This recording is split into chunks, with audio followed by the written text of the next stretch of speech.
Hello, everyone! Oh my god, Freyja, you're bald. No! You're bald! Oh my god! Freyja! Hold on, I'm fixing it! Hold on! Oh god! Don't, if you're looking at this dress, don't pretend you didn't see anything. Oh look, I'm a new person today. Yes, I'm a new person today. Oh my god, you're Kaine! I'm Kaine! Oh my god, you're Kaine! It's me!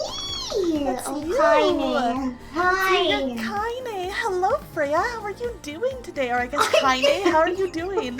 I'm doing great, how are you? Hello, Dressy Baddick! Hello! And hello, Riri! Everyone in chat, please give Kaine and I's good friend Freyja a follow. She's joining me today for stream. Woo! I'm sorry, I like seeing you be Kaine, and then you talking like so cheerful and like cutesy. sorry, let me change that. It's really funny. let me just get into character for a second. Yeah, how's everybody doing tonight? It's good to see you guys. I'm excited we're getting back to the house in Fata Morgana tonight. I'm excited too. Yeah, it's very exciting. It has been. Mm-hmm. Yeah, we're. Yeah. Go on. No, you go on. I don't know what I was I'm gonna be half body for a second. But okay, that's fine. You can be half body for a second. Oh yeah, even if you want to stay like that, I can just resize you. It's up to you. Okay. No, just let me be that big. Okay, sure. Let me stay that way. Let me just thank you. Yeah, Freyja, you look so different. Oh, I do. Yeah. She's grew tall. Good for her. It's her dream come true. Hello, It is my dream come true. Hi, Terrell. How are you doing? Oh my gosh. It's just funny seeing you be so big. Overpowering. Big Freyja. Yes. My secret power unlocked. Fix this. Oh. Oh no! What? What you doing? There she is! There she is! I become too small. That's Freyja Rabbit. This is her accurate canonical height, guys. There she is! Help me! There's no helping you anymore. No, we'll size you to like a normal looking size. Oh, thank you. Yeah, I think that's pretty good, I think. You know what? What? That's fine. I'll deal with it. And closer to Grahatia this way. I can give him more fuck. kisses. No, it's mine! That's my gameplay! No! No, you can have Decker Waters over there. No! Bring it back to No. me! Here, you get... Yum, yum, yum, yum, yum. There you Oh, go. delicious. Thank Ew. you. Thank you. I can't believe you're doing that to a father. Y'all know how much I love daddies, so is yeah. that much of a surprise? I can't believe you don't see Thancred now and say daddy is home.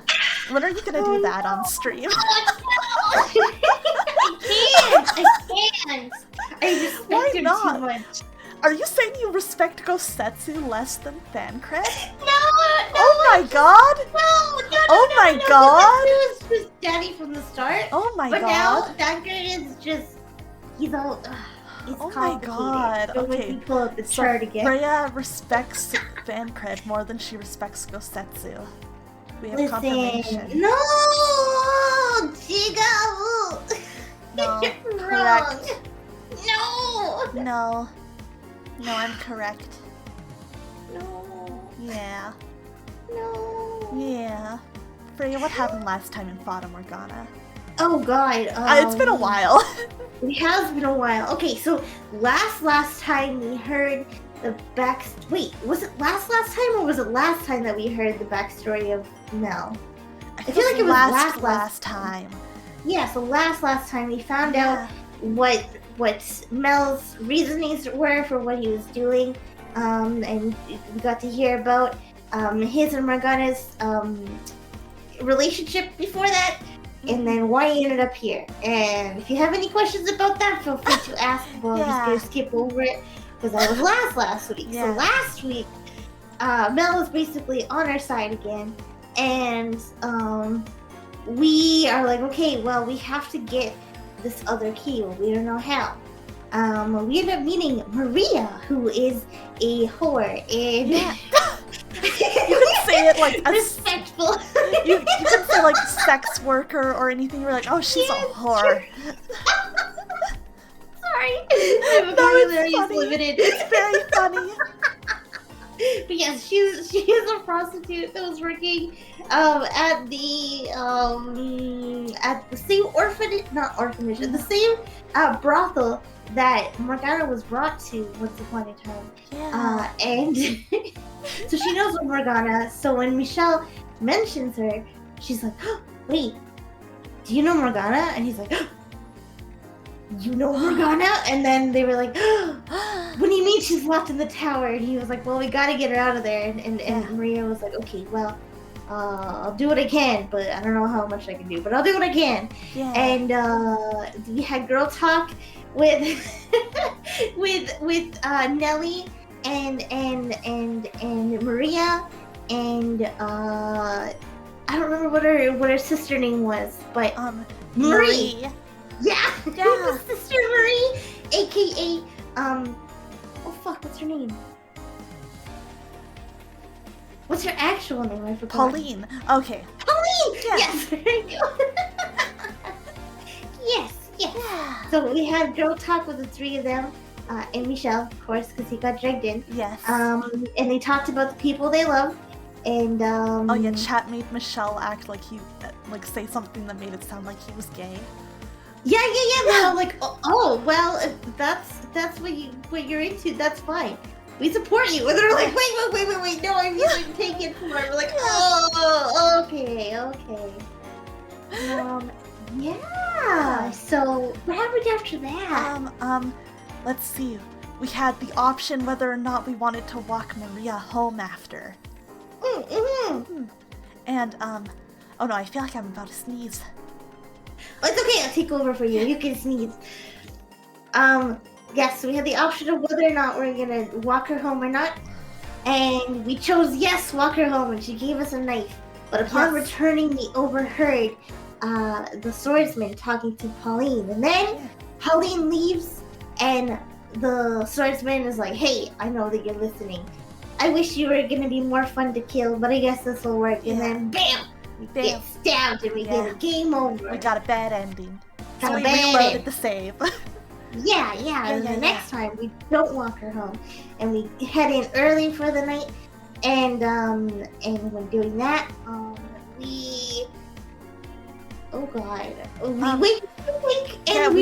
we wake up in the cellar of the mansion, I believe. Yeah. We're tied to a chair. Yes, getting tortured by swordsman because he's like, "I'm onto you. I know that you know what I know, and I don't want you to know what I know." So we had to do something about it. And he broke all of Michelle's fingers on his right hand, right? Yeah. I think so there they go. They're all broken. Hope you don't need them, buddy.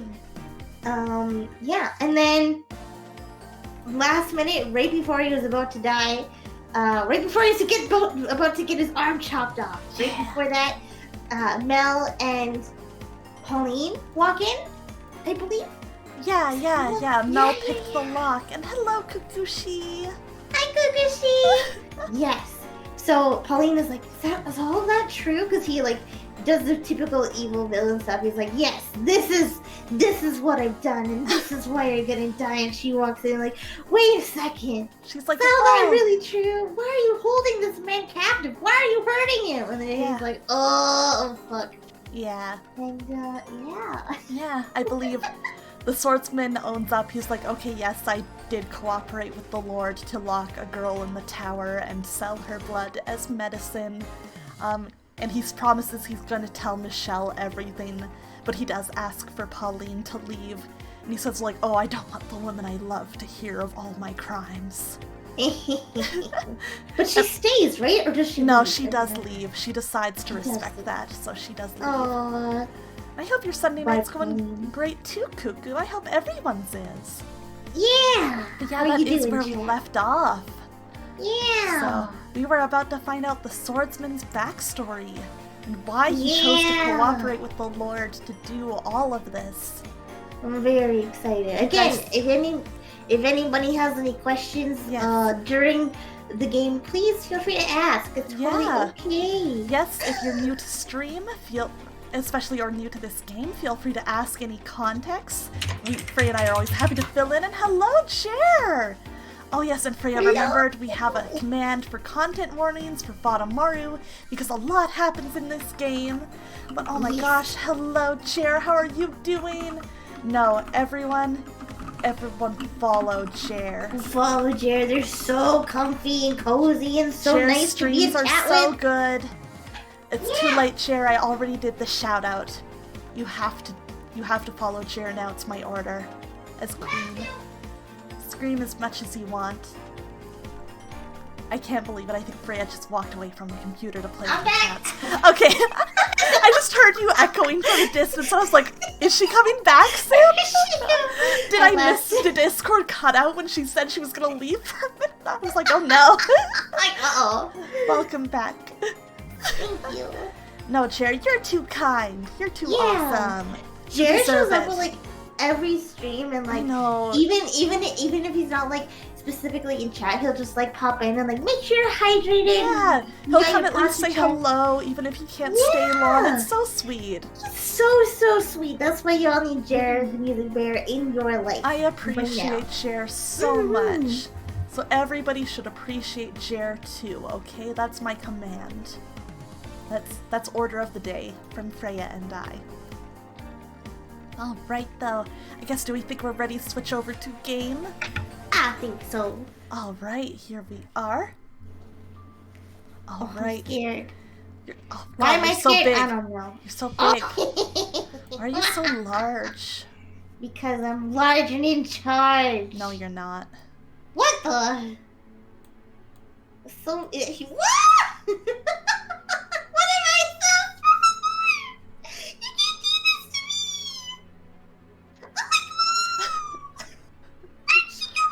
Okay. Oh, okay, we're back. We're back. Okay. Hello, everybody. Let me position you. Okay. If I remember right, you need to be kind of lower for this part. Yeah, that's fine. Yeah, I think That's probably fine. there's good. Alright. Perfect.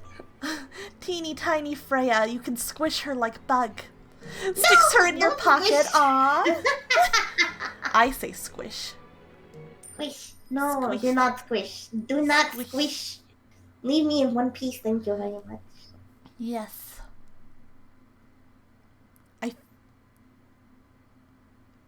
Did I forget to save after last time? Oh no, did you? I don't know. Uh-oh. Oh, maybe it's not, because now he's talking about, because I feel like the snow was the night before. Maybe they went back up to Michelle's room to talk about things. For some reason I thought they stayed in the cellar, but maybe they went back upstairs. Maybe they went, maybe they went back upstairs. Okay, let's play this out, and if we start recognizing it, I'll start skipping. Yeah. Alright. You couldn't actually see the snow last night, could you, Giselle? Was that when the light started fading from the sphere of darkness encasing you? Or had it been going on even longer than that? Because, yeah, they talked about the snow the night before that happened, right? So this would make sense. Oh yeah, when Yeah. we were being romantic watching it. Yeah. Why didn't you say anything? Not a word. Oh yeah, now she's just like, Yeah, she's he gone. can't hear her voice anymore. Yeah, we don't know what happened to her. I don't believe you're gone for good. You're still out there somewhere. I know it. And I will come for you. Come. I swear it. You can't say that. Dramatic moment. It's like, don't worry, my love. I will come did. for you. And you're like, come. No. Just a moment. Okay, yes, we're meeting the swordsman here. Okay, good. Oh, fuck, I forgot I was also the swordsman. Okay. Here I am, as promised. I heard you talking, so I thought there was someone with you. But you're alone?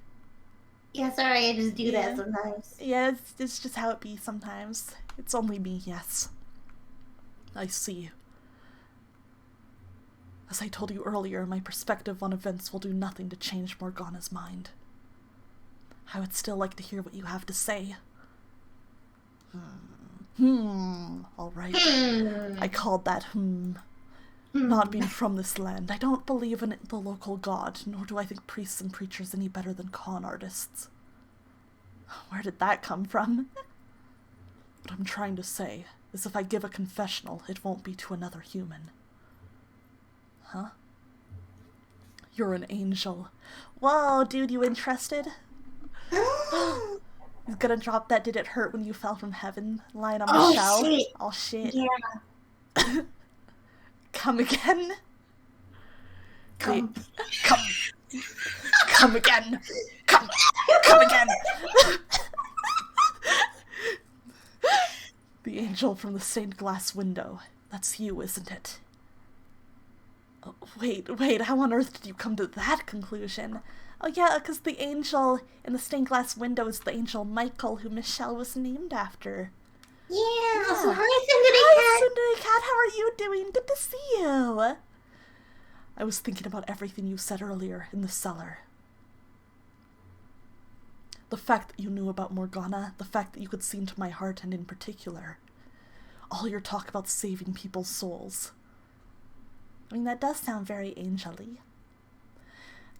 Oh, you're having a good night? Yeah, we're having a good time too. You missed it. Freyja was so small earlier. She was her accurate height. It was beautiful. No, it was not. Do you want, Cindery Cat? Do you want to see Freyja's accurate height? Not again. No.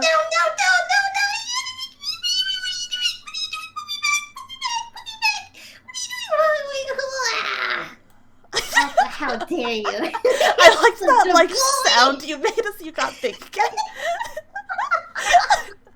It was really good. Unbelievable. Listen, I think it's cute. Oh, I think it's really cute. What? I like seeing it and thinking about how I could squish you like Bug. That's awful. This is why Aqua and I are 1 versus 1ing all the time. Yeah, we're always in PvP mode. Short is just as true. Listen, Freyja, I've talked to you about this. Shorter is cuter. It's true. It's true. How come you're so Embrace cute it. then? I'm not cute because I'm too tall. No, you're adorable, chat. Who's cuter, me or Aqua? No, don't answer that. Freyja ready to pit chat against. Look, listen. Freyja ready to make chat choose. Here's my logic, okay? just because I am 5'1", that's only so many inches, right, of cuteness. But you have more inches, which means you have more cuteness. See, that's how it goes. No, the cuteness runs out. What the fuck? No, it doesn't. Smaller things are cute. That goes You wouldn't against call science. like a dinosaur cute. You know, you wouldn't call a skyscraper cute. Yes, you could. No, you wouldn't. There are some pretty cute skyscrapers No, out there. there aren't. Google them. What the fuck are you talking about? There's some cute dinosaurs out there. See a tower, Chun. Y'all have interesting taste. I'll give you that. But no, when you're tall, the vibe is just different. You know, it's not the same. It is. Tall people can't be cute. Listen, I'm it's gonna call out posts. Listen, I'm saying, like, when I try and look for like cute clothes, it's so much harder for me because I'm tall. Like, I have so much less choice. That's just a problem with clothes in general. Don't worry. Don't worry. And then it looks weird in photos. No, yes, it does. Listen, because I'm too short, everything is too long. No. But you can hem it. You can't extend anything. Well, that's a problem. That's clothing's problems. Don't worry, it doesn't mean you're any less cute. Listen, I'm just saying it's different. Most people call tall people, like, pretty or elegant, but I don't really fit into, like, you know, I'm not an elegant person, you know? So it's different. I think you could be very cute and also very elegant. I think you're pretty I think you're really pretty, too. No, I think you're pretty. What the fuck? You're pretty. What the fuck? You are. I'm here to make an announcement. Aqua Sereni is freaking cute. I told her she was cute, and then she said she was this big, and I said, you're still cute. Yeah! Yeah! See, Kukushi gets it. It's an announcement. Kukushi against me here. No! Kukushi knows the truth. Smelly. Yeah, I'm smelly. How you doing, Smelly? Storm? Yeah, smelly. Fish are Fishy. smelly. Fish scent.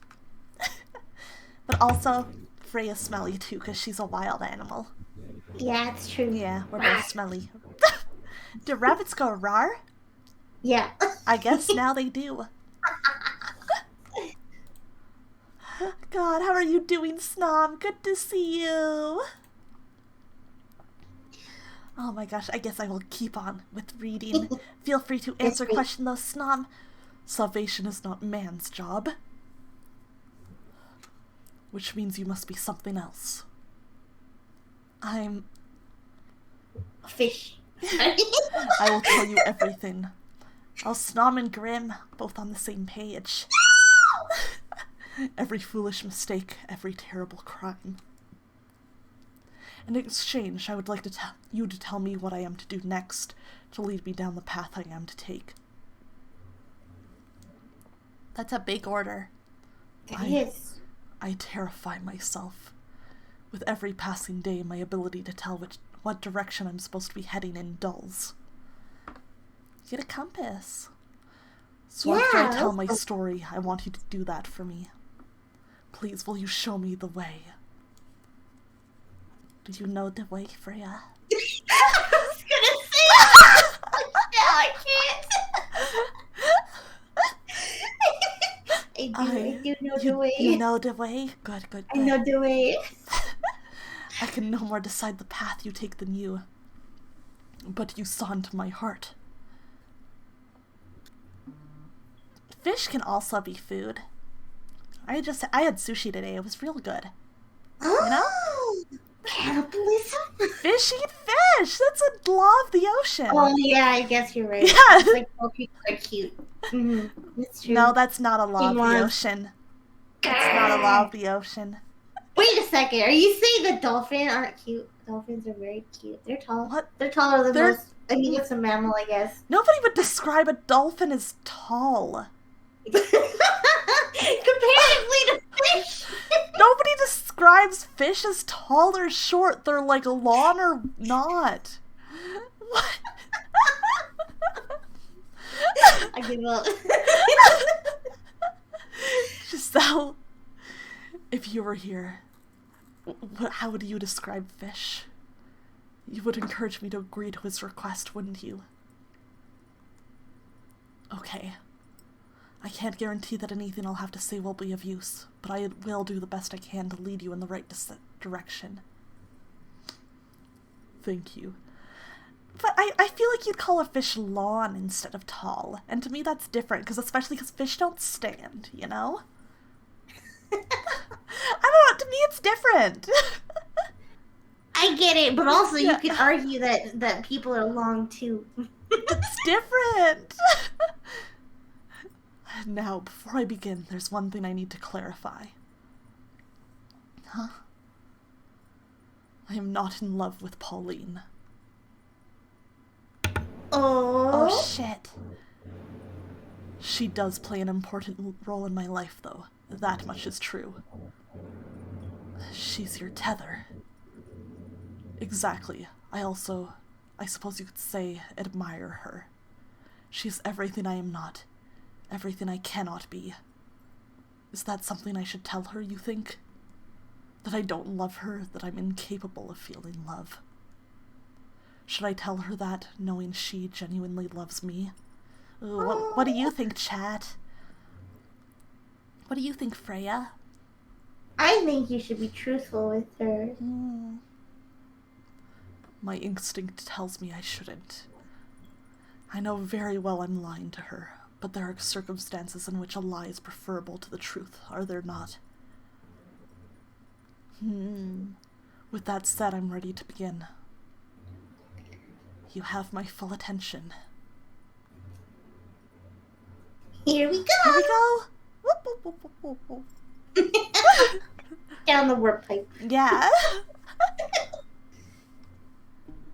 There you go. As you know, I am not from this land. The issue is, I don't know any more about where I came from than you. I remember the Silk Road stretching out before me as far as the eye can see. Clouds of dust wisping across the bare dirt trail. That endless expanse of red earth remains branded into the very fabric of my mind. But beyond that, most of my memories are gone. You ever hear how when settling South America, colonists convinced the Catholic Church to label capybara as fish because there was almost nothing to eat during Lent? That's so funny. I can only clearly remember the last 5 years or so of my life. In my oldest real memory, I was a slave. I didn't work on some nobleman's estate, but instead I did physical labor, construction work. I built roads and buildings, tore down hills and mountains. That's where it was decided someone built like I am would be the most use, I suppose. And while I doubt I need to tell you this, living conditions were miserable. Other slaves withered away and died on a daily basis. Working a noble's estate would have been easier without a doubt, if only for the fact that I would have a specific master. I don't remember anything about my life before becoming a slave. All I have are those few images from which I can guess I was part of a caravan, or perhaps a messenger. I vaguely remember being waylaid. We were vastly outnumbered, massacred with little resistance. Or at least I assume that's what happened. Zoe! Oh my god! Now there's a top-tier cutie in chat right now. Oh my gosh. Cutie VR! Cutie VR? Oh my god. Everybody go follow Cutie VR. Yeah. She is wonderful. How are you doing, Zoe? It's good to see you. Yeah. Yeah. When next I woke up, I had been stripped bare and was surrounded by men I didn't recognize. Now you can't reverse Uno card me. I slap a double reverse. Zoe, do you think tall people are really cute? Like, do you think they're really cute? I need to know this answer. Zoe's word is law. God, the words they spoke were gibberish to my ears, but I could tell from their tone of voice and expressions that the things they were saying were not friendly. They seemed to be mocking me, laughing at me. As you might expect, I attempted to protest, but evidently I had been beaten quite badly while I was unconscious. Oh no. No, that's not cute, though. That's, like, cool. No! Yeah, that's cute. No, that's not cute. That's cute. There's a difference. Oh. My joints were stiff and swollen on top of my dehydration, so I could barely move, let alone put up a fight. As strong as I might have been in full health, I was in no condition to do anything then. You have no idea what that's like. How it feels to be abused and humiliated, desperate for food and water. Exactly, Stom's right. Short people are cute. Because you can eat them like footballs. No! Right, Freyja? Tall or short doesn't matter. Even if you can eat me like a football. Yeah. Tall or short, both are cute. But eating you like a football is cute. Oh, fuck no, it's not. It's evil. And listen, I agree it would be cute if Zoe was princess carried, but that would make Zoe the cutest because Zoe's the princess. Yeah. Oh, but what if a princess carries a princess? Then that's lesbians. Lesbians! Yeah. Why do you sound so shocked by that? No, I just got really happy. Okay. Fair. Valid reaction. Mm-hmm. Yeah, toss the bunny. Stop tossing the bunny! Yeah, lesbian princess carry best. Zoe's so right. No. I was a slave for one grueling, torturous year. No one treated me like a human being. There was no one from the same part of the world as me. And there was no one to come to my aid. Over time, I came to learn their language. Though I can only speak it, I don't know how to read or write. But to be honest, I think I was happier not understanding what people were saying about me. They had many words to describe me, none of them flattering. Some of them would even call me beast. And the longer I was treated as something less than human, the more I began to question whether I really was one. A darkness grew inside me with each repeated insult. I wanted to make them pay for the daily abuse. And who wouldn't? The desire to exact vengeance when you've been mistreated is only natural. It's perfectly reasonable. Alright, if there are any lesbian goddesses in chat, Zoe is here, ready, willing, and waiting. Please. Yes. Please. Come on. Zoe deserves it. You gotta go for it. What's cuter, the lesbian princess carry or the male hetero piggyback the homies? They're both cute, but in different ways, you know, because if it's hetero, the intent is so different, right? Exactly. But they were right about what I was deep down, a beast. And my revenge went far beyond what could be considered reasonable. That's fine. They're slavers. That's fine. Yeah, exactly. Get their ass. 4 years ago, I was sitting in a carriage as it rattled along a dirt road. This was not the kind of carriage you rode around town in, but a filthy slave transport. It was packed front to back with slaves, or soon-to-be slaves, I suppose I should say. There were men, young women, and even children. Everyone wore a look of hopelessness on their faces, and no one had the strength left to resist. They looked like me a year earlier, deprived of food and water and beaten into submission. The slave traders' guards were armed, of course, swords hanging from their hips, ready to cut down anyone who showed any sign of resistance. So they sat there, lamenting their fate. Sitting beside me was a young girl, crying in silence. Glancing over at her, I caught a glimpse of her face.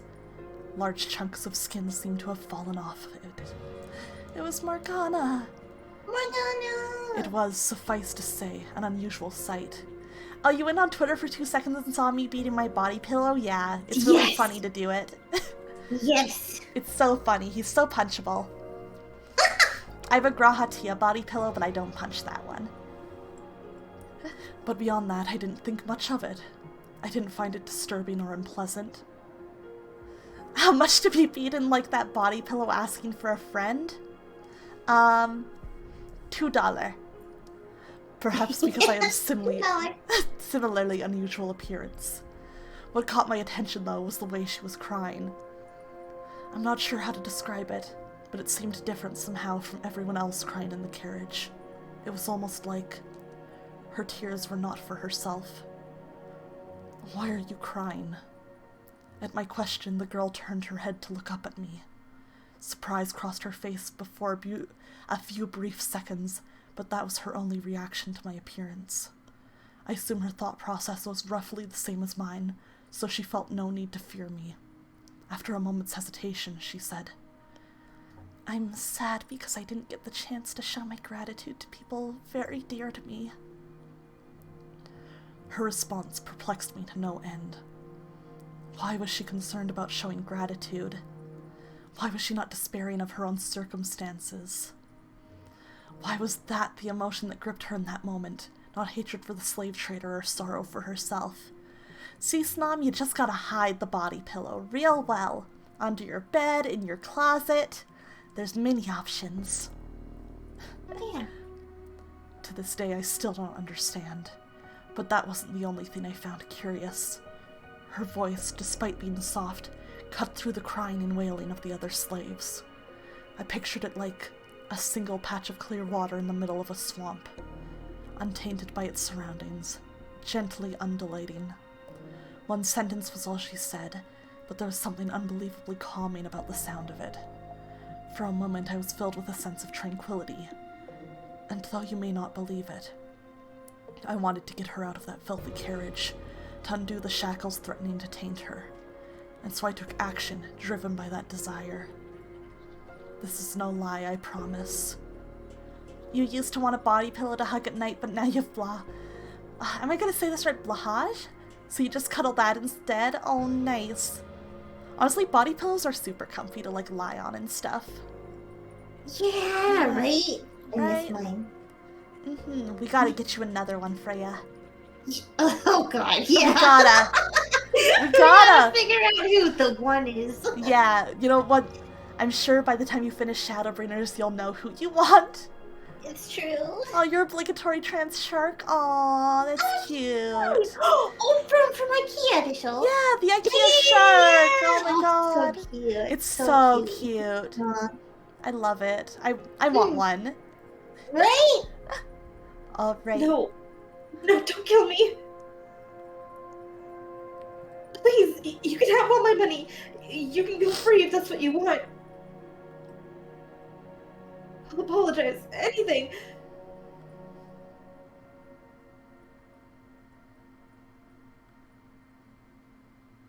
What? Why are you laughing? Oh, that was me supposed to laugh. I was like, oh, maybe Discord cut out. That's okay. Please spare me.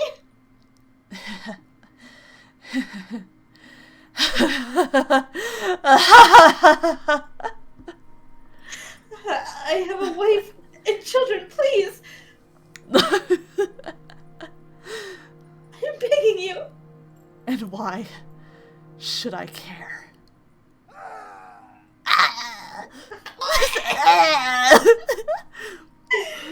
Holding a sword in my hand felt amazingly right. You know what? Someone mod the Roblox oof into that scene.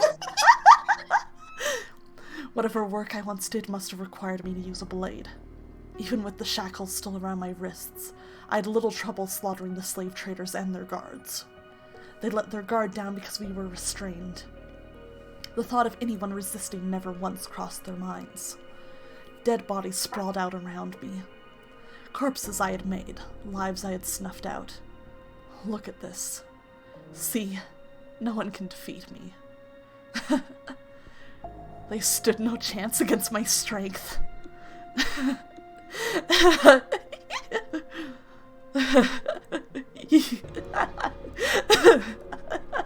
More. I need more. I need more. I don't have. Aqua returns. Evil Aqua back. She comes again. She rises again. Yeah. Oh, you need to buy yourself this 6-foot plush Europe turret, an ancient sea scorpion that a museum sells. That sounds so cool. You should get it. Yeah. Do it. I don't have the words to describe the high it gave me killing those men, the power I felt over them. I was driven mad by the stench of blood filling the air. No, it just drew out what was always there. If I weren't already deranged, the corpses would have nothing to stimulate in the first place. Fluffy slippers! Oh, that sounds so cute! It's very cute. After taking the keys off one of the slave traders, I returned to the carriage, doing my best to act calm and suppress the bubbling exhilaration.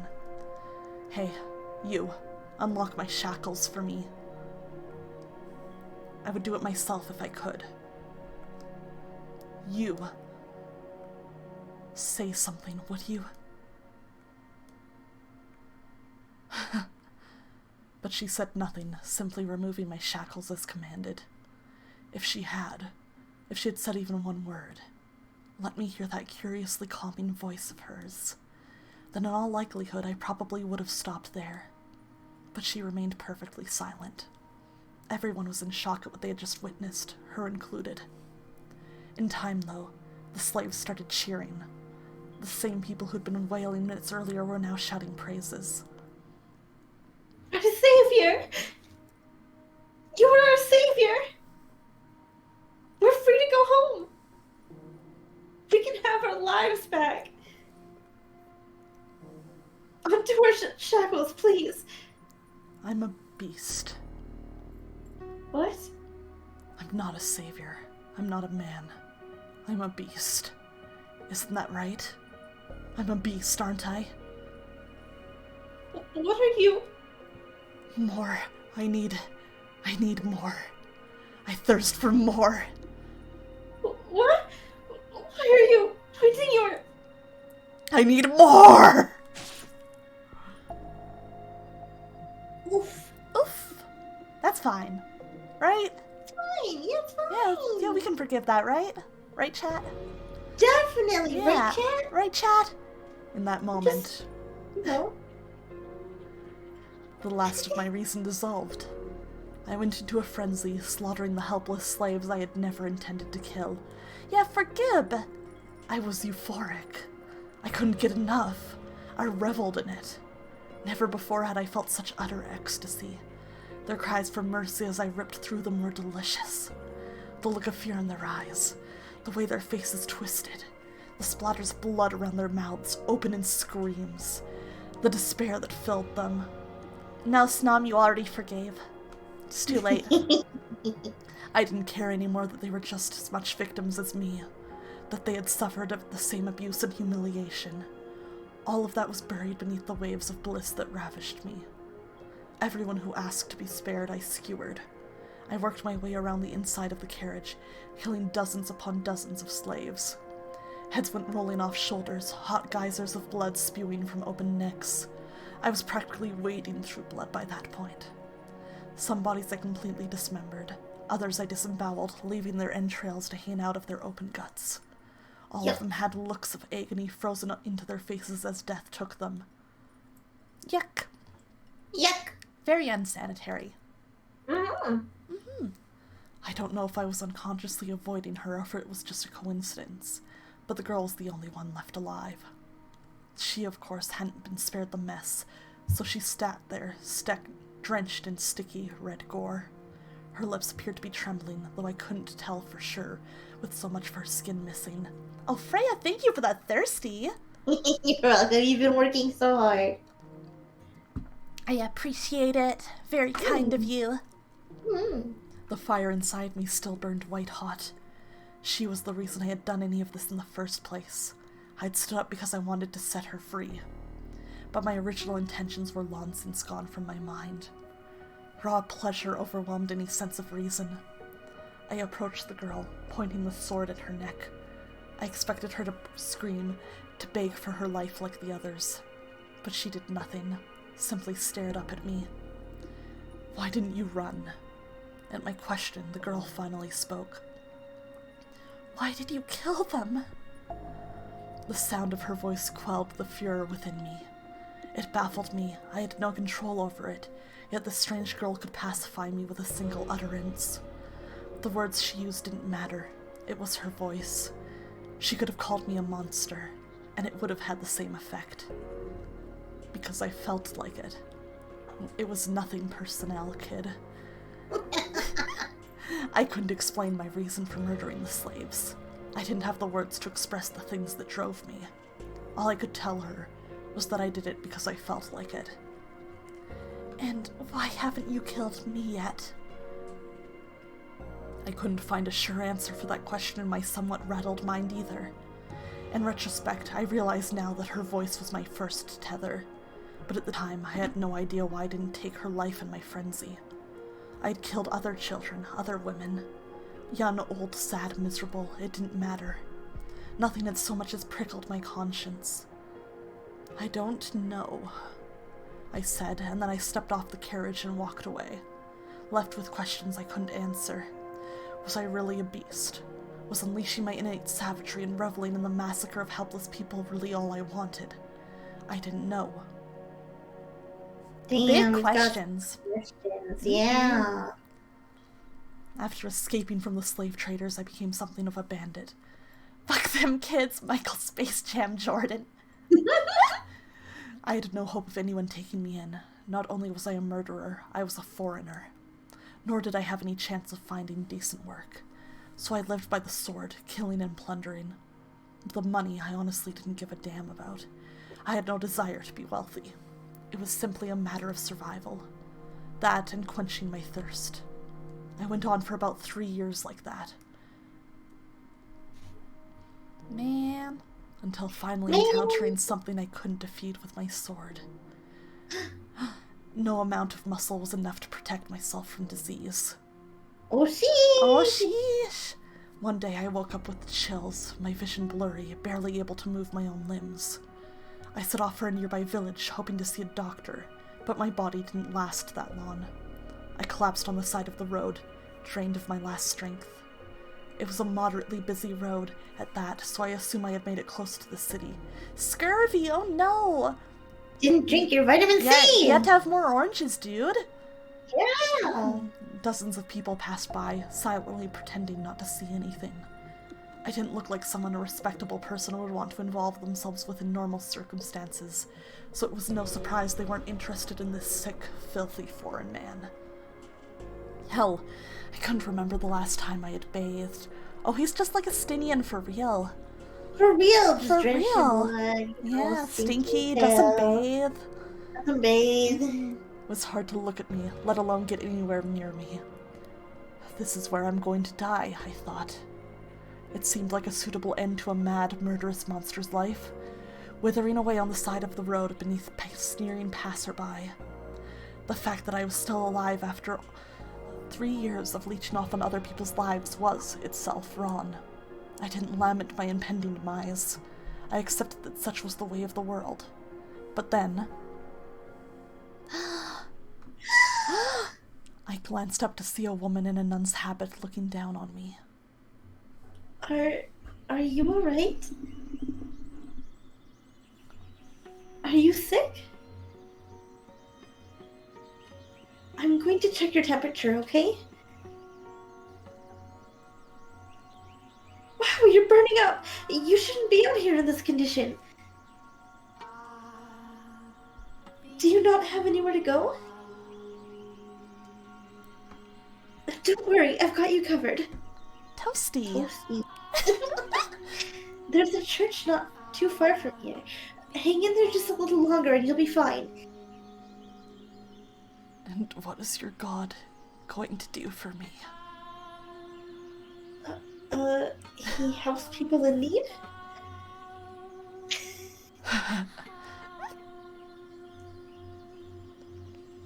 It's not very big, but we've always got room for people who need it. You can rest up on one of the open beds, and I should be able to get you a little something to eat. I promise it'll be better than staying out here at any rate. Can you stand? Not a problem. We can do this together. Put your arm around my shoulders. The church isn't that far. We can do it. Oh, Pauline. She's so good. You are going to carry me. Yep. It'll be fine. We'll make it one way or another. Aw. She's so determined. She's like, yes, I love will her. help you. Mm-hmm.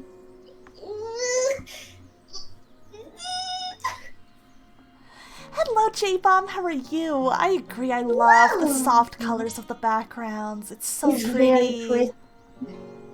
Almost. We're almost there. Just a little longer. I'm heavy, aren't I? Very, very heavy. But that's not a problem. I can do anything if I put my mind to it. Just throw me into a ditch. Now, God doesn't like his children talking like that. Almost there. We're almost there.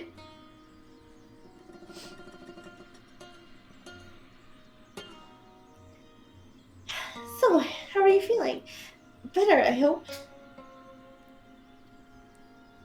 I've left some applesauce on the bedstand if you're feeling up to eat anything. Oh, yum. Yum, yum, yum, Yum, yum, yum, yum. yum, yum, yum. Applesauce. And you're welcome to stay here as long as you need to. Why did you help me? Because that's what people do. They help each other. That's not what most people do. I like to think it is. Aw. He's like, bitch, you did not see everybody walking past me on that road earlier. Yeah. You church people are exceptions. I'm not sure I agree with that. This woman is only showing me compassion because she doesn't know what I am. She wouldn't be so friendly if she knew I was a madman and a murderer. If there's anything else you want, let me know. I can't make you any fancy dinners, but if it's anything I can get, I will. Could you tell me your name? I'm Marie. Marie. After, who was it? The Virgin. You're not familiar with the Virgin Mary? Just look at me. I'm clearly not from these parts. Yeah, I can see that. So that would make you a traveler, huh? You speak the language really well, though. I take it you've been here a while, then? Yes, I have. How exciting! So when you're feeling better, maybe you could tell me about the country you came from? I've never been far from home, so I'm curious what it's like elsewhere. Aw. She's just so cute. She is. There's nothing I could tell you. It can be anything. Tell me about yourself if you want. I'm even less inclined to do that. Get better soon, okay? I'm looking forward to hearing all about it. I'm not sure there's anyone out there more deserving of the Virgin Mary's name. What was that? Your name. It suits you. Oh, no, not at all. I'm incredibly flattered to hear you say that, but I hardly live up to the name. What's your name, by the way? I have no name. You don't? If you want something to call me by, you can choose a name for me. Anything you want. I am nameless. You give me a name. It's a lot of pressure, Yeah. so I think you should be the one to choose your name. I'd be more than happy to help, though. But you should go with the name you think is best. I see. Well, I should get going. This name's Sa Ordsman. I'll be around, so if you need anything, just holler. Bye then. That'd be hard to do, to pick your own name. Right? It's a lot of pressure. How am I supposed to choose a name for myself when I don't know anything about me?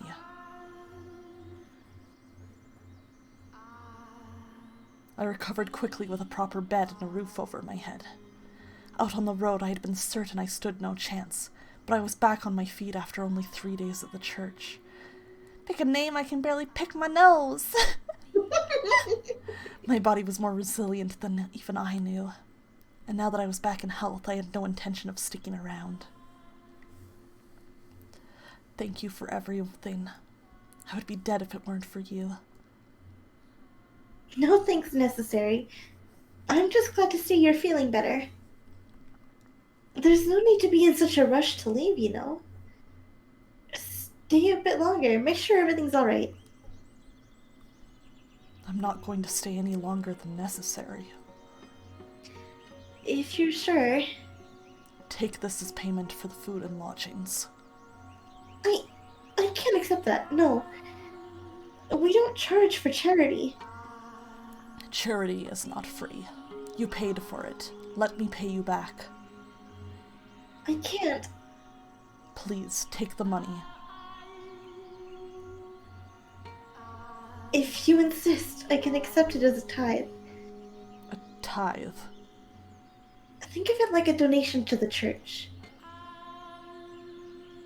Like you said, the work we do isn't free. Vane VT, hello, how are you doing? Good to see you. Hello!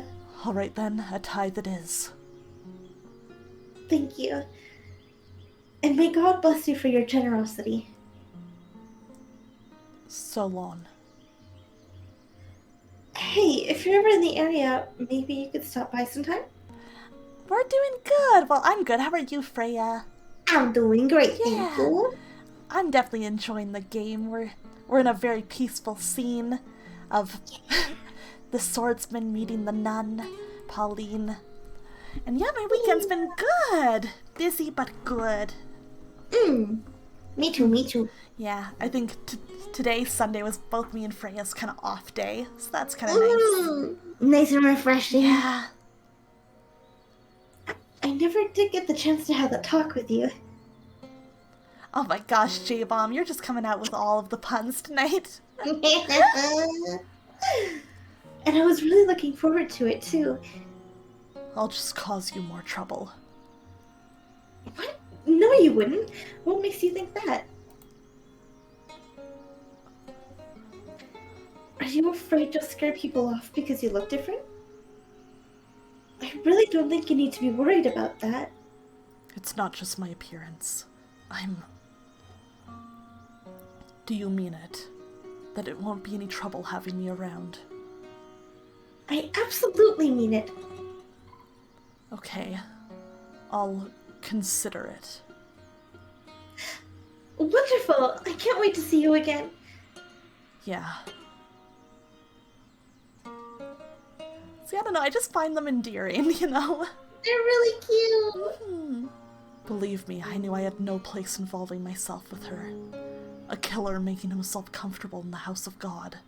I don't even believe in their deity, and I still knew that was nothing if not extremely disrespectful. The money I had donated to her church wasn't even clean. It was stolen. I didn't feel the slightest bit guilty about it, though. I was more than conscious of what I was doing, but none of that mattered to me. She had smiled when she took it. That was enough. Seeing the nun's smile put my heart at ease, much like the sound of the slave girl's voice had several years before. It restrained me, suppressed my urges. That smiling face was my new tether. I had always believed that I was at my happiest while torturing people, that my thirst for murder was ingrained in my soul. But as exhilarating as taking others' lives was, there was a part of me that yearned for peace. I'd gotten a taste of that with her, and I wanted more. Even knowing I had no place in that world, that peace was something I would never attain. I longed for it. Aww.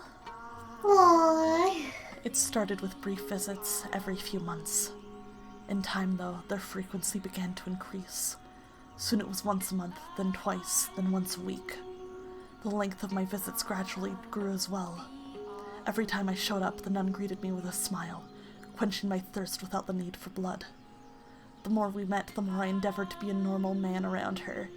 Get you a man that will repress his homicidal urges for you. Yes. Because your smile is enough. Yeah, that's all it needs. Or to play the part of one. I thought that if I acted like there was nothing wrong with me, that I wouldn't be out of place at her side. I wanted to feel like I belonged in that peaceful world where she lived. The more I endeavored to be normal when I saw her piping there. I think many people can relate to that. Aww. Do you want to be the... It's the giant man! Marie, the giant man's here! giant? Ah, hello there. I was beginning to think you weren't coming this week. I was having trouble deciding on what to bring you. You're always welcome here, you know. You don't have to bribe yourself in. But I appreciate it. Thank you. I wouldn't feel right if I didn't bring something. I bought a variety of fruits for you today, so you could share them with the children. Hello, Sa. Sorry the children of the village heard me talk about your giant sword. God! No! They'll be delighted. And thank you so much. It's nothing, really.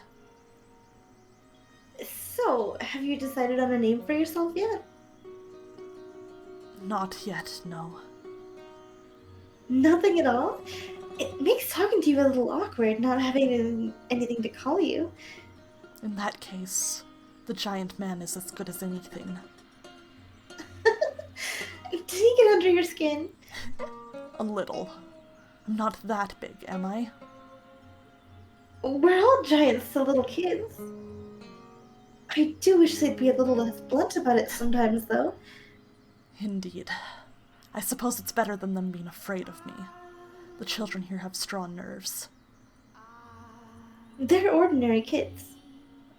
You're just not a scary person. Oh, she sees him in the best possible light. Yeah. They only assume I'm harmless because I'm with you. You make it sound like you actually are dangerous or something. Well,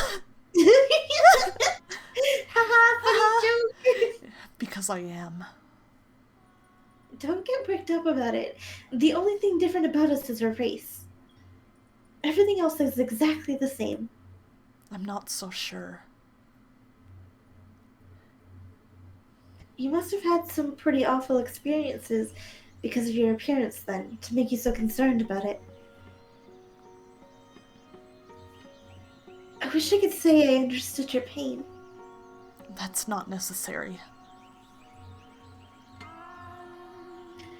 But if I could, then maybe I'd feel a little closer to you. If only I could be even half the same race as you. You have nothing to gain from being more like me. Hi, Kobe. Hi, Cobus! I'm on the 100-meter, you're going for hurdles. Completely different race. But do you remember how in her next life she's half Japanese? Yeah, she got her wish. You did. You don't think so? I think there's a lot that would be nice about it. I would probably have really pretty black hair at least. If I'm ever reborn, I'd like to be more like you. Why are you so obsessed with being like me?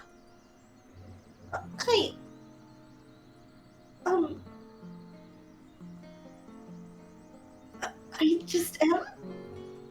Oh. Yeah. That's awkward. I'm sorry, Pauline, he's so stupid. No. That was about the time I started noticing the feelings she had for me. At first, I thought I was simply being egotistical. There was no way a woman like her would be interested in a man like me. But I couldn't think of any other explanation for the way she looked at me. Back then, I believed I loved her too, and that if we could be together as man and woman, that I would finally be able to attain the peace I so sought. That I could wash my hands of the killer within me, defeat the urges once and for all. That I could step out of the darkness I had lived in for so long. That I would be able to see the light. That I would be able to experience love like any other ordinary man. So in the name of that hope, I took action. That foolish, naive hope. Dun, dun, Dun, dun. dun. What are we doing out here so late at night? Scandalous. Sorry for asking you to meet me on such short notice. I hope it wasn't too much trouble sneaking out. It certainly wasn't easy. So, you had something to tell me? What I'm about to tell you, every last word is sincere.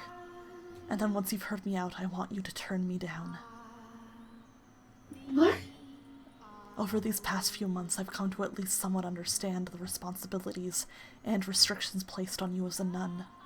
But even ignoring the obligations you have, I know good and well I'm not a suitable match for you. Which is why, as I said, I would like you to turn me down. I still want to hear it. I love you. I fell for you the moment I first saw you.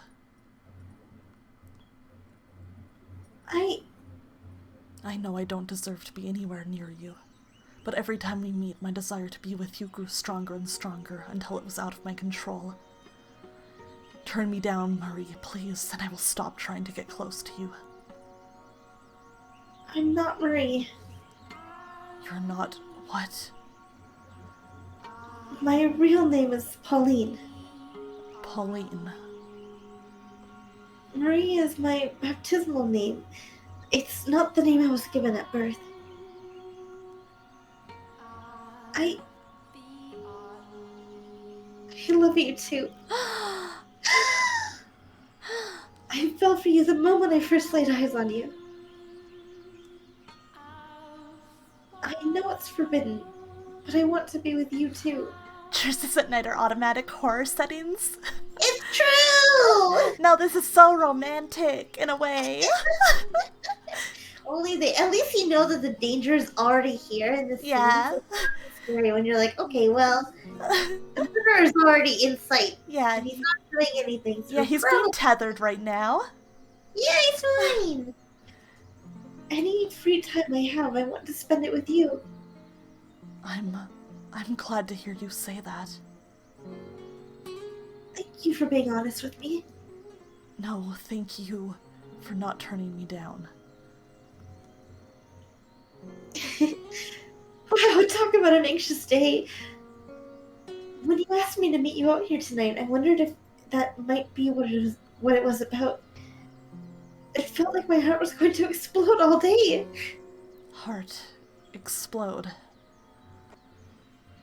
Guys get nervous about telling girls how they feel too, don't they? Yeah, we do. He's like, no. Until now, I had no idea falling in love was so hard on the nerves. Just thinking about you makes my mind turn to mush. It's hard to work like that, you know? Is it really that stressful? Is it like that for you too? Yeah. Thinking about you makes it impossible to concentrate. Tell me something, Pauline. What is it? How exactly is it hard on your nerves? What? How exactly? It's like, I'm in the clouds and I want to scream and I want to jump into a lake all at the same time. I love how she puts it. Me too! That doesn't help me much. Could you be a little more specific? Really? Are you trying to embarrass me? No, he's just very confused. Oh, he's like, I don't understand human emotions. What do you mean? Oh, God. What do you mean? It's like, my whole body gets really hot. You mean you get aroused? Aroused? No, it's... To put it bluntly, yes. I see. Poor Pauline. I know. You're a real jerk, you know? You shouldn't go around trying to humiliate ladies. Sorry, I didn't mean to. Oh, you. Oh my god, a slice of life? A slice of life! Oh my god, yes. Chat's been so punny tonight, it's really good. It's so good. Yeah. Well, that was insightful. So I'm not in love with her, or romantically attracted to her, or even physically attracted to her. All I want from her is her smile. Being around her doesn't arouse me. In fact, it does exactly the opposite. My fire burns brightest when I'm not with her. It all makes sense now. I just want someone to keep me placated. I'm disturbed through and through. A murderer and a beast. See? That's why I didn't want to say anything. I knew you would laugh at me. I'm sorry. I truly am. Oof. Oof. It's like, oh, it's hard. It's like, to be fair on him, he didn't know until this exchange that what he was feeling wasn't love. But it's like, well, what do you do with that then? Like, is he kind of taking advantage of her here then? Like, yeah. Right? I don't know. I did ultimately get what I wanted out of the arrangement.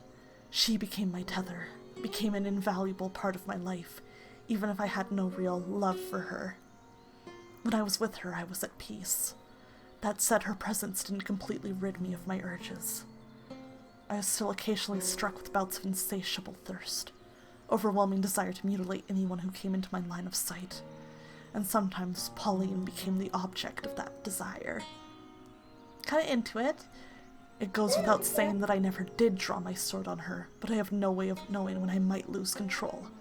And if I ever did kill her, then there would be nothing left to keep me from regressing completely into a beast. Oof, that's a lot of pressure. Oof. Ooh. Pauline and I arranged regular nighttime meetings, though never once did I tell her how I truly felt.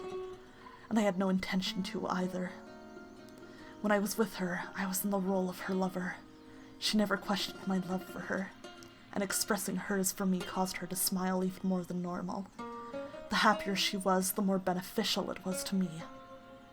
Spending time with her in this capacity, I was able to gain a deeper understanding of what kind of person Pauline was. She was a deeply generous and compassionate woman.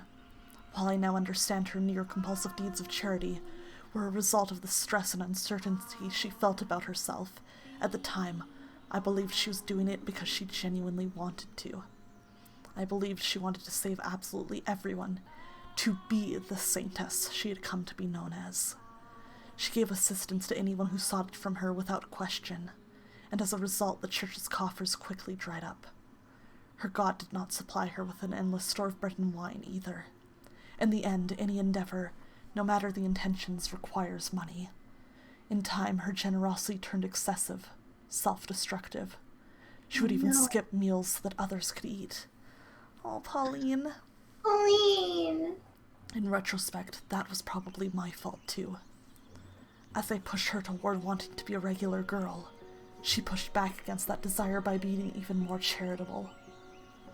Soon her actions started making the other nuns' lives difficult, giving her a less than favorable reputation within the church. Still, she would tell me when we met up how she wished she could help even more people.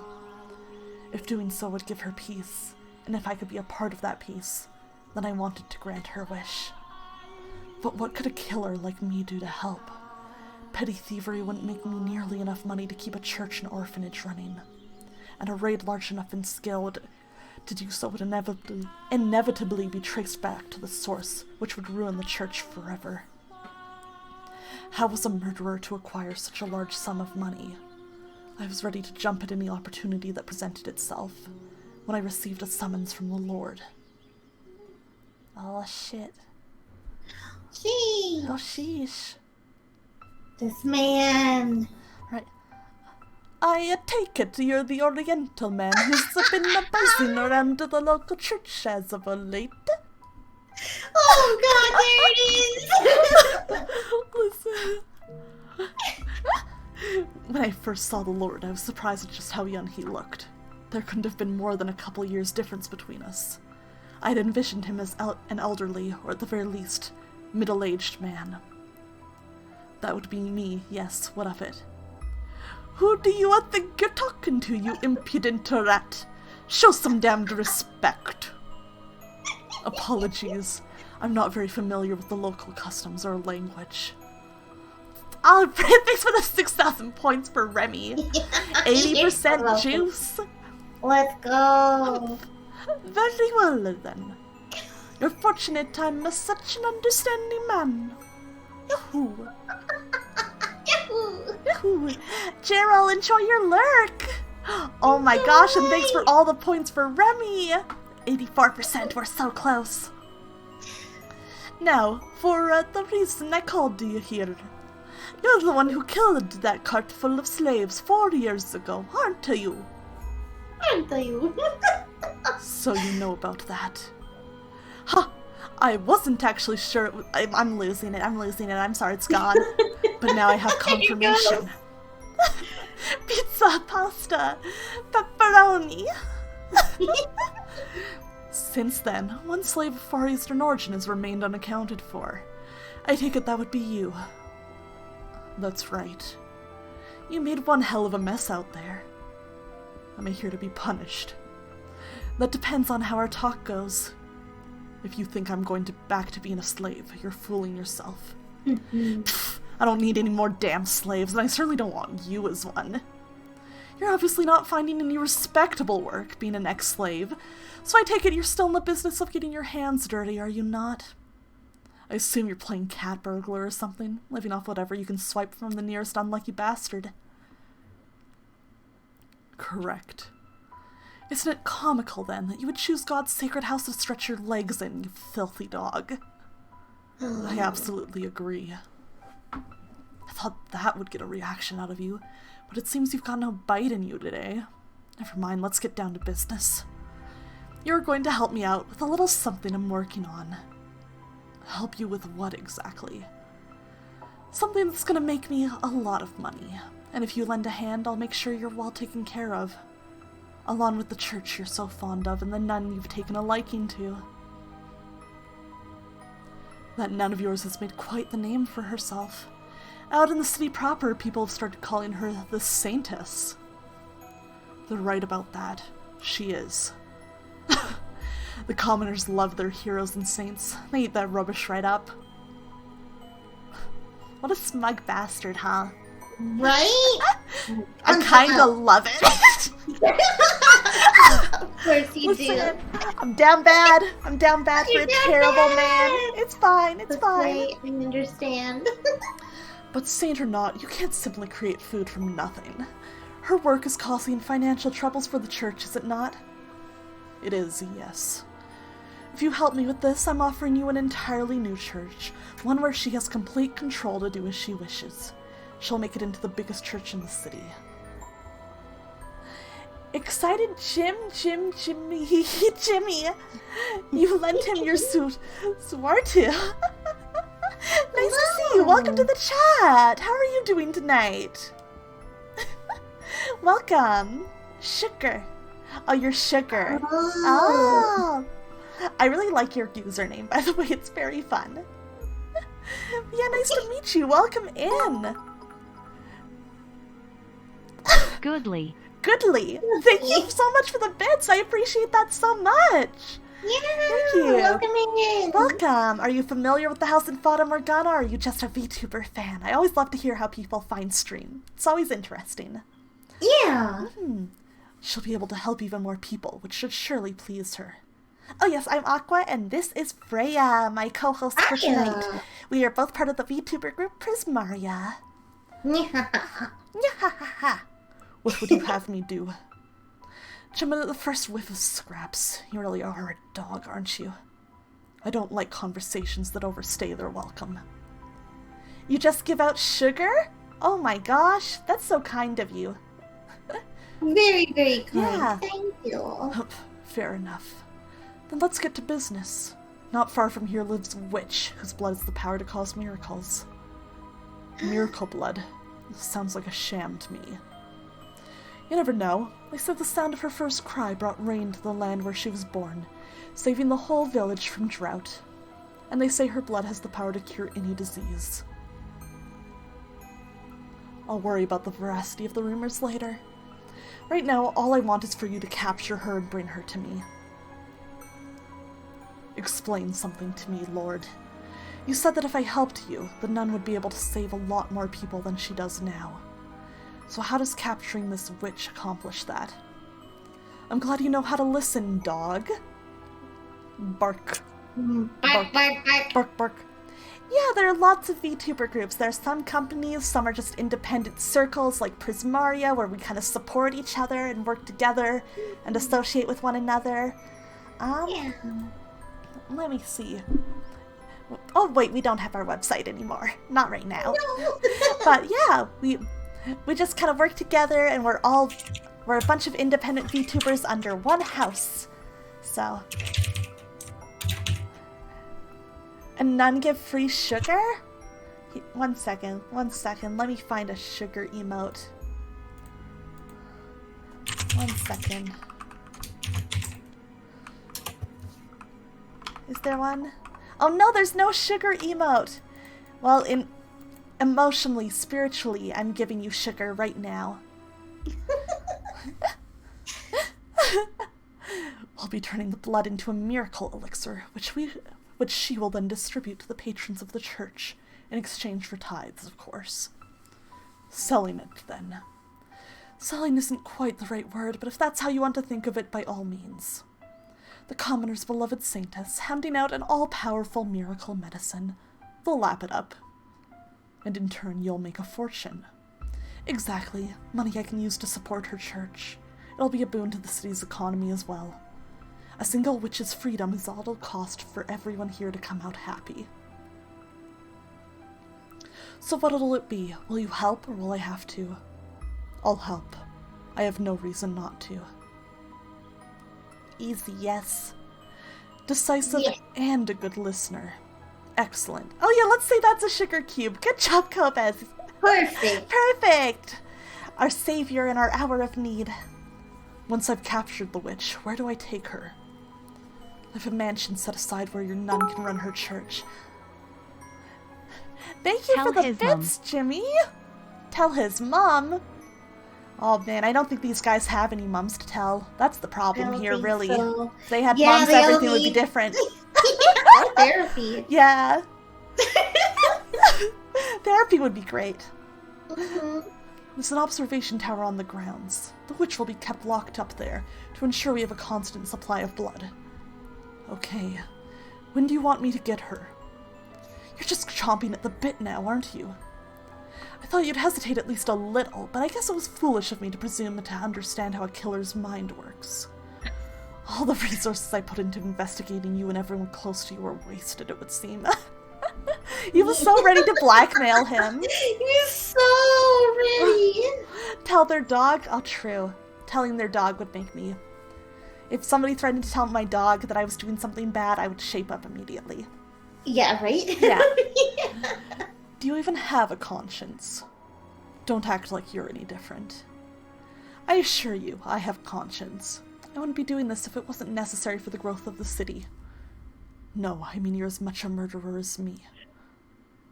Oh, sheesh! Called out! Oh! The boys are fighting. The boys are fighting. You would never come up with a scheme like this if your hands were clean. Watch your mouth, dog. Don't you dare insinuate I would ever condescend to your level. Oh! Damn! He's angry. Yeah, those boys are anky. I agreed to the Lord's terms. A couple days later, I made my way out to the location the Lord had given me. A small cottage by a lake where the witch was said to live. I had been instructed to take her alive, but not that I wasn't allowed to harm her, so my plan was to force my way in and immobilize her as soon as she opened the door. The Lord was right. I didn't have anything resembling a conscience. I was too far gone to be bothered by the prospect of disabling a witch. Not even the fact that I had found a degree of solace in my relationship with Pauline would change that.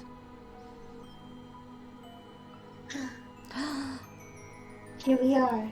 However, who's there? When I heard the witch's voice through the door, I froze. It was the girl from 4 years earlier. I didn't even have to see her. I knew right away. I wouldn't mistake that voice, that stream of pure, clear water cutting through the grime, for anything. I would never forget the first thing that had ever managed to suppress my desires. My first tether. When the Lord told me about the witch, I never once expected it to be her. Who is it? Are you the witch with the miracle blood? My hand rested on the hilt of my sword. I had at first meant to break down the door if she wouldn't open it for me. Please leave. However, when I heard that voice, my hand fell limp. Please stay away from my home. I am in need of your blood. Could you not spare a little? I have nothing to spare for a man like you. My blood is only for the sick and needy. You tell him. So please go away. Stay away from me. I'm begging you. Get away from this place. You're a murderer. I want nothing to do with you. So please just go away. As you say. As she's commanded, I took my leave of her cottage in somewhat of a haze. Learn T-Hem. Learn them? Oh. Thank you again for the bits. It should have come as no surprise, but in 4 years since our last encounter, she had no kind words left to spare me. Yet even in her derision, I still felt myself being calmed by the sound of her voice. I debated with myself. Should I do as the Lord requested and capture her? Or should I let her go free as I had done 4 years earlier? You already know what I decided to do though, don't you? That's right. I went with the first option. After all, I had no need for 2 tethers. Oh shit. Dun dun Oh. dun. Dude, no. While breaking down her door was still an option, the witch was wary of me. If she were to somehow manage to escape, there was no saying how the Lord might react. so I stood watch, waiting for her to step outside. The problem was, she never opened her door. It wasn't just me. It seemed she was wary of everyone. Oh, shit. There was one exception, though. The boy. Oh no, Oh, not no. the rat. The little rat! That little rat! Rat! Rat! She left the cottage for him. They went on walks together around the length. Is it funny that I think Morgana's kind of cute even like this? No, me too. Yeah. Me too. But he's your bestie. This guy, Nell, I'm sorry, but we think he's a little rat. I also think he's a little rat. I do love Mel as a character, but he's so easy to bully, and he does make some real choices that I really like to criticize him for. It's true. The whole, I'm gonna let my sister be in love with me because it makes me feel good about myself thing was kind of fucked up. Kind of was, Mel. Yeah, it was like, Mel, get better ways to validate yourself. Please, sir. It's been a while since we last went on one of our walks, huh? Poor rat. I haven't been sleeping much, taking care of Nellie. Is her condition worsening again? Yeah. Rest assured, I will give my blessings as many times as she needs. Thanks. I really, really appreciate it. The weather's kind of not that great today, huh? The small talk. They're really bad. This is so awkward. They are. Looks like we might get rain. It's probably not smart to stay outside much longer. Yesterday. They should get going. Oh, she wanted to tell him. No. Aw. I'm so upset. I forgot about that fact. I know, I'm like, oh man, that hurts. If he had just listened. I know, or if she had insisted on speaking up, maybe something could have been different, I don't know. Man. Watching the two of them, it occurred to me that I could make good use of the boy.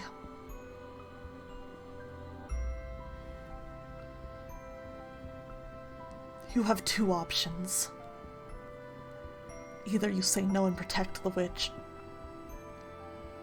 Get away! or you help me capture her. Get away from her! Right now! And if you choose the witch, I kill the girl. Get away! Make your decision. Get away from her! Yeah, he's very sad. He's a sad little guy. You have until the count of 10. If you don't choose, I kill the girl. 10, 9, 8, 7.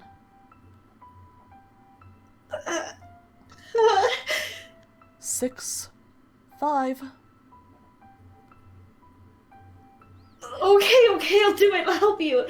So get your sword out of her face. Didn't even only let him get to halfway, huh? Yeah. Don't kill her. I thought you'd hold out until the last second. No, I'm a baby. Well, what are you waiting for? Let's get going. Get moving.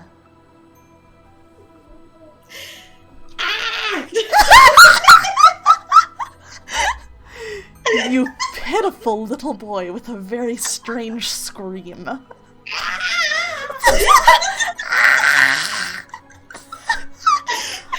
Perfect.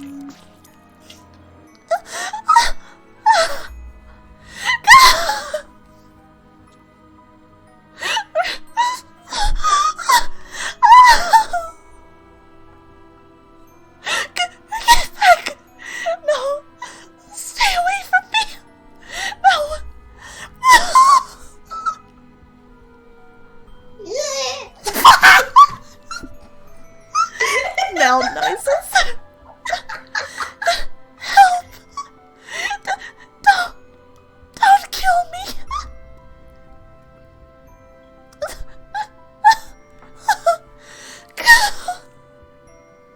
Take it.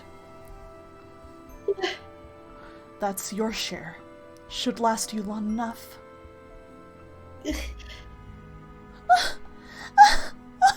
Why? Why did you take my arm? What do you mean by share?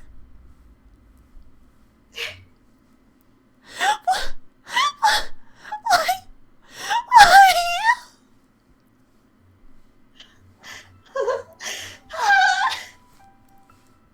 Ah, he screamed normally that time. Interesting. Awkward persistence is so inspiring. You're like, damn, maybe I should say all of them. Listen, it's so funny. My arm.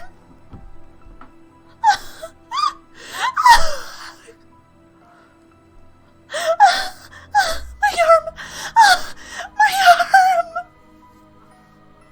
No, put me down, please. Help! Someone, please help! The witch with the miracle blood had regressed into an ordinary girl, and she cried in pain like a small child. I wasn't going to get very far with her wailing, so I gagged her, tied her up, and threw her into a burlap sack. Bruh.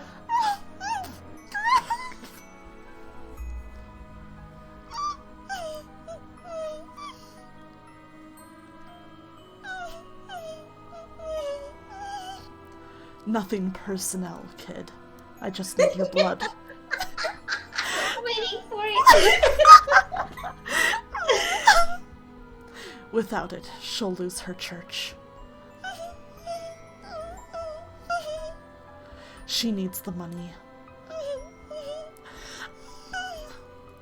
I need some way of getting money to keep her church running. So the Lord made me an offer. If I brought him the witch with the miracle blood, he would finance a whole new church for her. He made me an offer I couldn't refuse. Aw, shit, he sure did. Oh shit! Aw, shit! So don't take it personally, kid. I just love how much he really does say the nothing personnel line. Right? It's so funny. Mm. I tossed the sack into the cart I had waiting outside, then made my way to the mansion, as per the Lord's instructions. The two of us then locked the witch in the observation tower. When I told the Lord I had used a boy as bait to get her to open the door, he gave an exasperated sigh and said, "Involving a third party was not part of the plan. Is there anything at all in that head of yours, dog? I can kill him if that's the problem. Don't be hasty. Describe him for me. Does he seem like he came from a wealthy family? He's young, still in his teens. He lives with his little sister. He looked reasonably well off, probably of noble blood. You picked one hell of a target to use as your bait. Should I kill him? There are people in this world you can make disappear quietly, and people no one will notice have gone missing. You're one of them. The boy, he most likely isn't." Damn.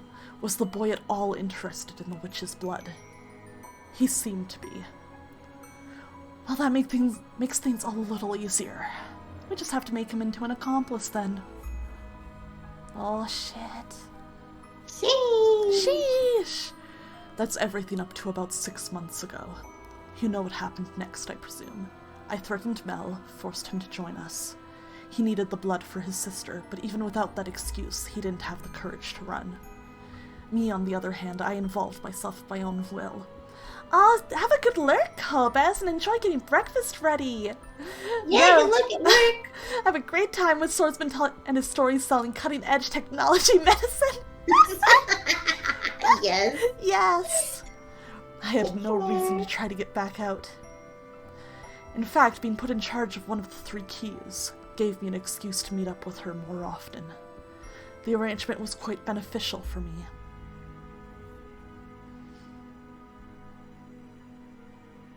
Hey, I heard the news. You were selected to be part of the Lord's personal guard? Now you've made it. Congratulations. You exaggerate. It's nothing. Oh, now no need to be so humble. He wouldn't have picked you if he didn't really trust you. Ah. Everyone around here knows just how hard it is to earn the Lord's trust. If you say so. It hasn't been easy for him, I hear. He only assigns those he really trusts to work so close to him. I hope you're right. He trusts you, I'm sure of it. I certainly can't tell her the real reason I suddenly became his guard. And I've got some more exciting news, too. The Lord sent a messenger for me earlier. Apparently he's building a new church, and he wants me to serve as a nun there. Can you believe it? You shouldn't be surprised. You are the city's saintess, after all. It's little wonder you would be his first choice. I really don't think I'm that important. Do you not want the position? No, I'm delighted to have such an incredible opportunity. This will allow me to help so many more people than before. It's wonderful news. That's good to hear. Tell me, I'm not wrong in thinking helping people is the one thing you want more than anything else, am I? Right. That's what I want more than anything in the world. Man, just be honest with each other. Yeah, please! I see. Hey, smile for me, would you? I've been smiling this whole time, haven't I? Not just now. Forever. Of course. When I'm with you, nothing could possibly take the smile off my face. Aww. Aww. I'm glad to hear it. She loves smiling. She's a very positive girl. Yes! I never knew someone could lose so much weight while still eating every day. We might have to increase your portions. If there's anything in particular you want, just tell me. I hear children's voices. From outside, I hear children's voices. It's the Bomb of Che! Ah, the kid's here to see the Saintess. It has gotten quite noisy out there of late, yes. Oh, the Saintess. Your voice has gotten raspy too. Was that my doing? Did I take your voice? That's unfortunate.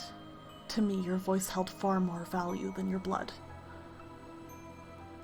Damn. And I took that away from you. Yes, you three took everything from me. So we did. Enough chatter, dog. Damn. Damn! The Lord's scheme was a success. The witch's blood brought with it an influx of donations, which the Lord invested in various businesses in the city. I have no idea if the blood actually has miraculous powers, but there were certainly people claiming to have been healed by it. It wasn't long before people who weren't sick started making use of the supposed cure-all medication, saying it had preventative properties as well. As word of the elixir spread, the Lord's profits grew in kind. One fact was undeniable. The witch's blood simulated the city's dramatic growth. Man. Capitalism. Capitalism.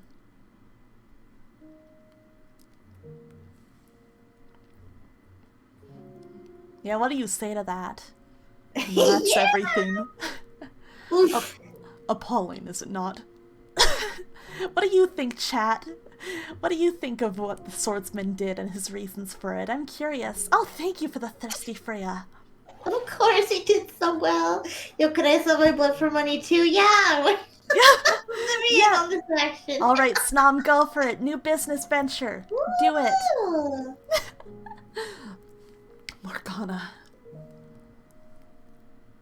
If you hate me for what I did to her, you can take this sword and kill me with it. And you can have my key. I won't put up a fight. I like that that's his answer to everything is like, well, you can commit violence against me. You know, I did a violence, so you can do a violence too. Yeah. You have the right to exact punishment on me. Killing you would accomplish nothing. It is neither my place to forgive nor punish you. As much as it would make me feel better, doing so would serve no meaningful purpose. I would like you to give me a little time, though. I need time to cool down enough that I can talk to you with a clear head. Angie. Of course. Yeah, Michelle's angry. He's mad. So you are still willing to speak with me. Angie! I gave you my word. I told you I would help figure out what path you should take. You're an honorable man. I will not force your hand if you don't want to do this. You can tell me to leave and I'll walk right out the door. Having blood problems, don't be so negative. More than anger or hatred. I'm simply deeply pained. Maybe things would have turned out better if I were as sympathetic a man as you. People are supposed to be able to feel happy or sad for each other. I can't, though, which must make me a beast. No, it just means you have some kind of mental illness that, you know, you just don't have empathy. And, like, honestly, that's okay as long as you don't hurt people over it. Exactly. He just needs therapy. Yeah. It's just like, yeah, that's unusual, but a lot of people nowadays with that can live pretty happy lives. Yeah, they can find their own meaning. Yeah, exactly. Yeah, it's probably sociopathy or something similar. Mm-hmm. And hello, Heidenreich, how are you doing? Hello. Sorry, Freyja, did I interrupt you there? No, I was just gonna read what they said. This guy looks like the poster boy of depression. Yeah, he's got a lot going on. He do. That's what happens when you think you're a beast. Yeah, But how are you doing tonight? You're surviving? Aw. Well, I hope your night gets better. Feel free to sit back, chill out. We're reading a visual novel tonight, so feel free to just listen in. We joke around, but also try and make it kind of like a nice little audiobook experience. So, you know, hopefully it can be nice and relaxing and chill. Thank you for coming by. Mm-hmm. When you first met Morgana, you felt a desire to rescue her from the slave traders, did you not? You thought of someone other than yourself. I never saw that desire through, though. My thirst far overpowered anything I may have wanted to do for her, and the next time we met, I sold her to the Lord. Oh, chocolate chip cookies would be so good right now. It would be. I was just thinking, I really need a cinnamon roll. Oh my god, same. Ah. I like how we both had the same reaction to thinking about how we want a cinnamon roll but can't have one right now. Exactly. Oh, some hot apple cider would be so nice too. Baked goods. It's so good. I want like hot chocolate and some like hot chocolate with like whipped cream. Oh my gosh. That would be so good. I would be down for some of that. Yum.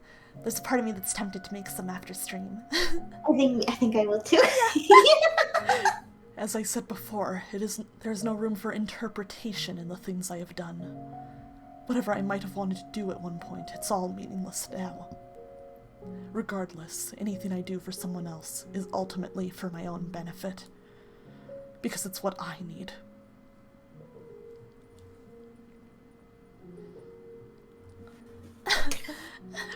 J-Bomb and his celery sticks. Hang in there. I know. It's hard. No matter how selfish your motivations may ultimately be, please let me believe some part of you does genuinely want to help her. Alright, I know I'll sound like a hypocrite for saying this, but sitting back and waiting for her to die is not what I want. When I cut off her arm, I didn't feel any of the thrill or euphoria that I usually do when I take my sword to someone. I can't say whether that means I had a conscience, if but for a moment, or I just wasn't myself at the time. If you can save her, though, please do. I can't do anything. If I try, I'll only make things worse. I cannot do everything on my own either. Give me your word that you will atone to Morgana for your actions.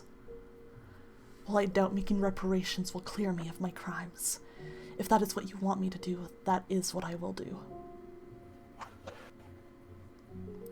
Every time you take your blade to a man's scalp, you feel a rush before you. Being a barber is really rewarding work. Yeah, we need to get this guy into, like, something constructive. We need a constructive outlet for his desires, you know? Right? Absolutely. Yeah. Can I ask you something? What is it? Tell me more about my next life. Oh my god, Sweeney Todd, yeah! So Chat's so good tonight with that. Yeah, Chat is so funny tonight. Oh man, Chat, you're not supposed to be funnier than Streamer. What the heck? No, I love when Chat brings out their good jokes. It's so fun. Me too. I want to know what kind of man I am. I want to know every mistake I make, all the details. I warn you, it's a tale far more barbaric than anything you can imagine. Do you still want to hear it? I do, and I have little doubt that I will believe it. If you're worried I might react the way I did earlier, I'll lay down my sword. You can tie me up too if you want. That won't be necessary. I'm going to trust you. I just feel like this is so awkward. So funny. He just doesn't get it. He's like trying his best. He is. This is him like, trying. Whatever makes you comfortable. Yeah. It's like, no. doing that to another person does not make me comfortable, though, sir. No. I'll tell you the whole hopelessly tragic truth. Everything I saw with no embellishments. Please do. Oh god, telling him all about his next life. Yep, door 2, here we go again. So I told him the tale I witnessed beyond the second door. That he lost his memory in a shipwreck. That he was treated like a beast by the people in the land where he washed up. That he massacred countless people. And that he took the life of his lover who had come in search of him, never wavering in her belief that he was still alive. I told him about the white-haired girl. I told him about the things he made Giselle do. I didn't hide anything. As I spoke, he would occasionally grimace or his eyes go wide for a moment, but not once did he interrupt me. He sat there in silence until I finished. Oh, it got dark out. It was a long story, I guess. You weren't kidding. So. That was far worse than I had imagined.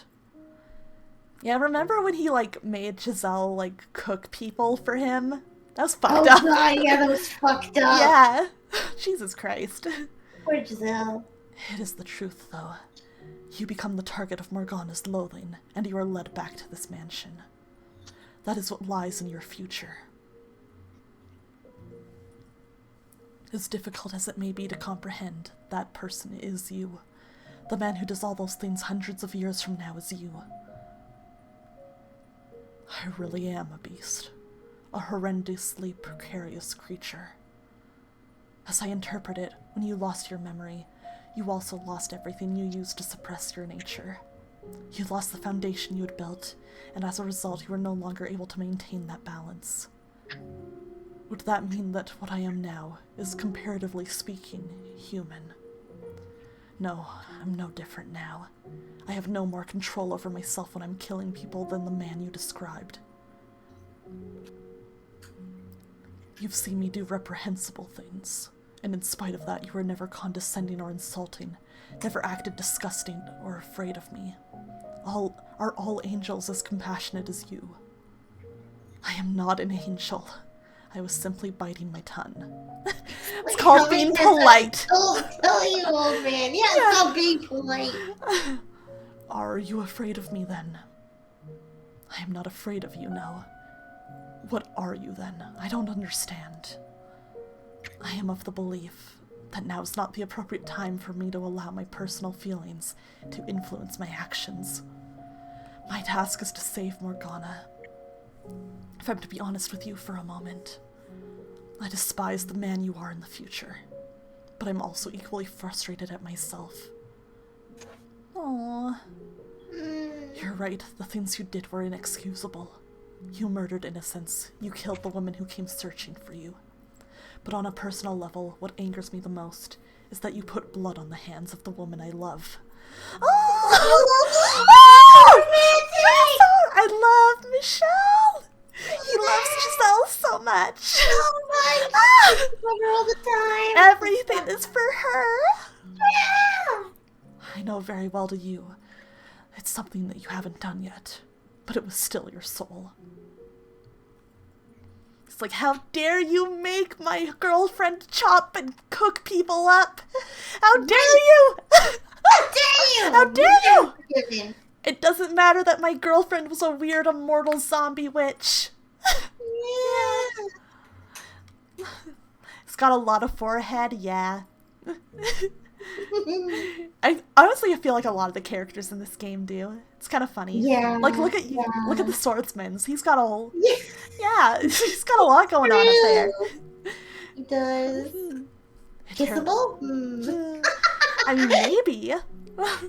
Don't you ever like think about being in a fucked up relationship where like he doesn't really love you, but like you suppress his murderous instincts and like, you know, but he like doesn't fully suppress them, but he hides them from you. Yeah, Is that a fantasy that just I have? Yeah. Anybody else out there? No. Anybody else out there? Oh, thank God, Freyja, you're so smart. You're so right. You get it. You get it. Yeah, I get it. You're so Yeah, cool. you get it. Smart. You good taste. Yeah, good taste. Good taste. This is why we're friends. It tears me apart inside that I couldn't return in time to stop it. You'd be hard-pressed to find anyone who wouldn't be angry to know someone they cared about had received that kind of treatment. I suppose. If that's how you feel, though, aren't you interested in taking revenge on me? As I mentioned before, there are times when allowing your emotions to take the reins is the wrong course of action. This is one of those times. Seeking vengeance is the wrong thing for me to do right now. If I can eliminate Morgana's hatred, the three of your souls will be set free as well. So you're going to save me too. Yes, I am. I don't consider myself worthy of redemption, especially not after hearing about the things I will do. I'm a beast through and through, a twisted, psychopathic monster. You were conflicted, though. You struggled against the creature that dwelled inside you. It's true that you found perverted joy in violence and murder, but you also felt kindness, which caused a part of you to seek peace. And the same can be said of you in this time as well. If you actually were nothing but a beast, or rather nothing but a man that derived pleasure in killing, maybe then I could have truly reviled you. Then you would be irredeemable, no matter what had turned you into that. No matter how much pain and suffering had driven you to that point. But your instability, your constantly shifting desires, your mental frailty, all appear to me as very human traits. Tell me, how should I live my life from here on? Well, Freyja, what would you tell him? Oh God! I know, right? I'm like, I don't know, dude. Tell him to get help and stop murdering people and probably go to jail, but get help. Yeah, it's too bad they didn't have therapy back then. Right, for real. I think I just tell him like, okay, well you can't keep doing what you're doing. Yeah, it's like clearly what you're doing isn't working for you, you know? Something has to change. Mm-hmm. What is it you want most? The easiest road for me would be the one I walk now, to continue being a killer. No fighting my desires, no resisting what's inside of me. Would that be my salvation, to abandon my humanity entirely? No. I don't know what I should do, what I'm supposed to do. I'm at a complete loss about everything. I would like to believe that your desire to live in peace is sincere, and that's what I want for you too. It will be the more trying path, yes, because you will have to fight against your nature to stay on it. But we live in the human world. And you also have Pauline, who wants the same thing, extending her hand for you, inviting you to join her. So I encourage you to suppress your urges. Your life will not be easy for it, but I implore you to take the rocky road for your own sake and for hers. Sometimes the hardest road is the one you gotta take. Yeah, exactly. Even if it means my entire life is built on a foundation of lies. Before today, I believed it was wrong not to be true to oneself. But as I listened to you tell your story, I came to realize that maybe there are exceptions.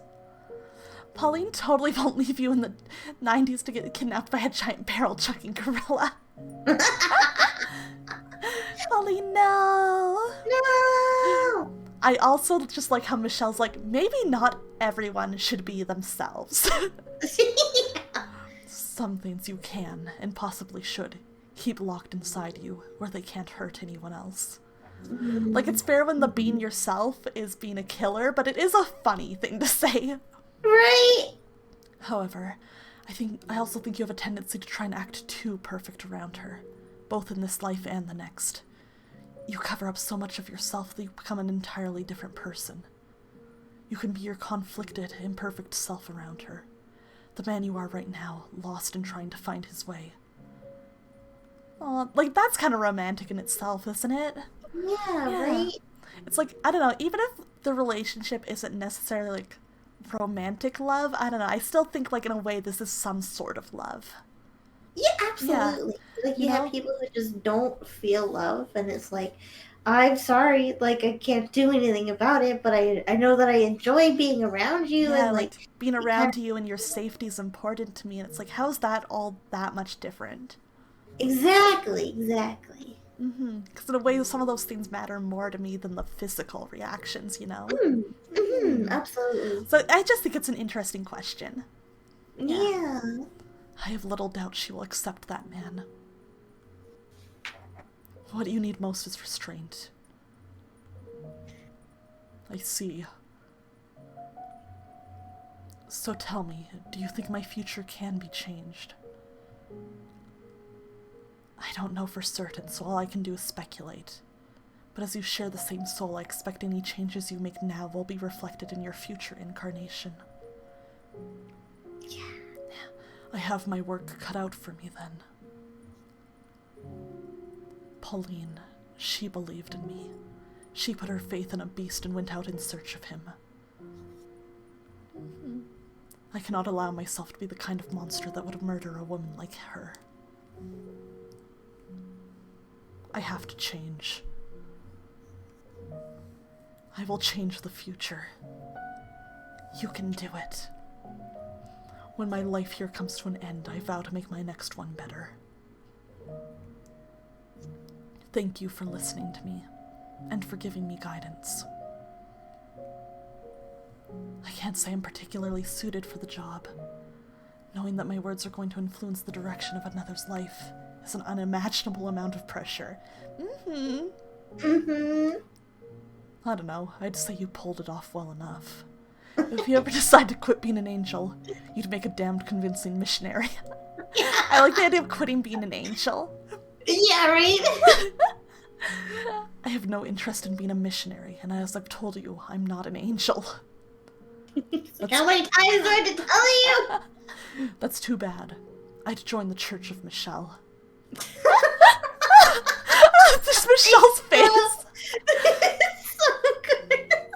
Michelle's just like, I don't know what to do with this. I'm done with this guy. Yeah. Don't look at me like that. I'm just kidding. Now I can get angry at you. As I've been telling you, I'm an ordinary man. I'm not special in any way like you seem to think I am. You're not ordinary. You're different, but not in the same way I am. I wouldn't ask for any normal man to show me how to lead my life. It's true. I see. Although, what passes for normal differs from person to person, I suppose. Just as I don't think you're normal, I'm sure there are people out there who do. Perhaps. Or maybe they're just able to see my desire to be normal. Oh, Michelle. Well, that's everything I have to tell you. You're going to want to talk to the Lord next, I assume. That's right. I'm going to convince him to hand over his key, and then I'm going to set Morgana free. I doubt you'll have much luck convincing him of anything, but I'll help in any way I can. I appreciate it. Yeah. I'll get him to come to supper tonight. You be there too. Okay, I'll be there. If I could ask you one favor, though, could you try to arrange that for as late as possible? That should be doable, but why? There's someone else I need to speak with first. All right, I'll do what I can. Thank you. See you this evening, then. Man, there's only one day left. This is it. This is the last day that they got. Yeah, tomorrow at noon she dies. Oh God, that's stressful. Did I lead him to the correct path? Will he actually find redemption at the end of it? No, I made the right decision. Even if he doesn't in this life, there's enough of a chance that he will in his next. Yeah, I hope he doesn't kill anyone in his next life. Hope not. One left and that's it. I'm almost there, Giselle. I've almost made it to Morgana. I've come this far. All that's left is to speak with the Lord. You got this, bro. Stay focused, Michelle. Stay focused, brothers. We must stay focused. Stay focused. The pieces I have still don't fit together yet. As Morgana told it, the Lord was a cruel man from the moment she first saw him, and he wasn't much different in the swordsman's telling of events either. Are those portrayals the full picture of what kind of man he is? Will adding his perspective do anything but amplify Morgana's hatred? And if he really is exactly the man he's been made out to be, then how do you explain his internal struggles from the third door? Did his core personality change with the times? Everyone else I've met has been fundamentally the same, though. Are you the exception, Jacopo? If anybody's been in chat long enough to remember Jacopo or see the third door, does anybody have any guesses? I will say the puzzle pieces are all there. You can fit them together at this point. But it's difficult to. I've seen all the hints to it. Morgana found joy in her life during her 3 years at the brothel. She wept about not being given the opportunity to thank them. So maybe Maria's more likely to be able to assuage Morgana's animosity. I'll have to hear what she has to say. Uh-oh. Uh-oh. Oh, yeah, you fucking almost lost it. No big deal. Yeah, Jesus Christ. At this point, you couldn't solve a connect the dots puzzle. That's fair. Sometimes you're in that mood. Well, as long as you're excited to see how it does get solved, that's the fun part. I can barely move my right arm. I can't feel my fingers at all. It burns. I've managed this long, but damned if it doesn't hurt. Sucks being human, don't it? Uh-oh. Oof. Man. You're ready? Good, J-Bomb. Why must you hand out miracles for nothing? Oh, I know that voice. I'm looking up at someone. A woman. She's draped in a black fog and I can't make out many details. But even through the darkness I know immediately who she is. She is Mother. No, she's not my mother. She is... Why would you even ask such a question, Mother? We're barely holding on as it is, my dear. It's not wrong to expect a little remuneration for our services. No, Mother, it is wrong. Miracles are not to be bartered for. God the Father does not charge for his miracles, so why should we when I am only borrowing his power? Listen to me, Morgana. Every time you give someone a blessing, you're hurting yourself. If not for the miracle itself, you still deserve some degree of compensation for the pain. I know you're concerned for me, Mother, and I appreciate it very much. But I'm happy with the way things are. I'm happy to be able to help others with my Heavenly Father's power. Power you won't have much longer, my dear, if we can't afford to keep ourselves fed. I'm a saint, aren't I? Yes, you're my sweet little saint. God will not forsake his saint. No matter how difficult it may get, he will always provide me a way to continue doing his work. And you're the mother of that saint, aren't you? Yes, that's right. I conceived you untainted by the hands of a man. Then you must respect his will as well, Mother. It must be our highest priority. You're right. I was wrong, my dear saint. Oh, Ugh. poor Morgana. Right. Mother, you agreed with me. You said I was right. So why are you taking money from that man? Mother. Mother looks over as strange men shove me into a carriage. The look in her eyes sends a chill down my spine. I see her lips moving. She doesn't actually say the words out loud, but I can make out every individual syllable. Because you're worthless to me. She was just a little girl. Right? Welcome, daughter of God. You'll be performing miracles for me now. And if you cooperate, I can guarantee you'll live more than comfortably. Miracles are not something to be performed for one single person's benefit. What? Miracles are not magic or parlor tricks. They are a precious gift granted to me by my Father in heaven. Using his power for personal gratification is a grave sin. I will do no such thing. I entreat you to think long and hard about your actions. Damn. Do away with such selfish desires and dedicate yourself to helping the people. The power you have been given was bestowed upon you by the hand of God. It is not your power.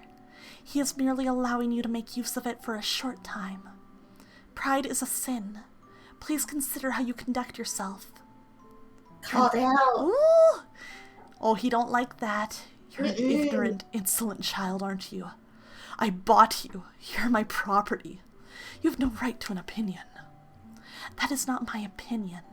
That is the way of the world, is God. Silence! You're not here to talk. You're here to perform miracles for me and my guests. As I have already told you, I will do no such thing. What you will or will not do is my decision, not yours. The Lord says with a sickening laugh, then grabs me by the hair and knocks me to the floor. I beg him to stop, but he isn't listening to a word I say.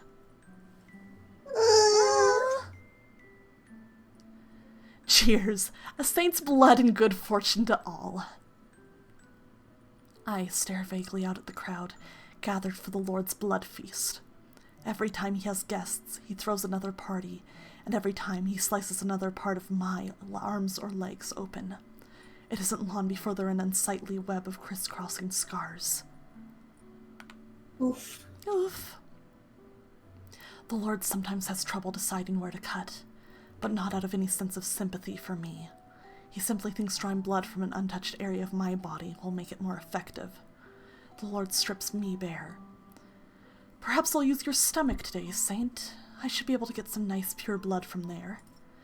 Stop this! Can you not comprehend that what you're doing is an affront to the Lord?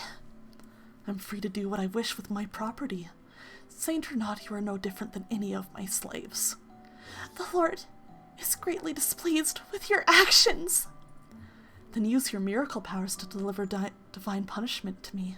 Go on. You can do that, can't you? Your soul will be punished. You may not see the effects now, but you will pay for your sins one day. You're not as threatening as you think you are, buck-naked girl. Don't give me that look, girl. I have no interest in taking that from you. You'd be lucky to find anyone willing to lay with a girl covered in disgusting scars. All I can do is wait and endure day after day of torture and shame, of the Lord searching for new places to stick his knife. My entire body, except for my face, is covered in reddish-black wounds. Someone, anyone, help me. Get me out of here. Please, someone. Oh, Father who art in heaven, I pray for you to lead me unto deliverance. Father, your trials, they are much too great. Poor thing. Poor Morgana.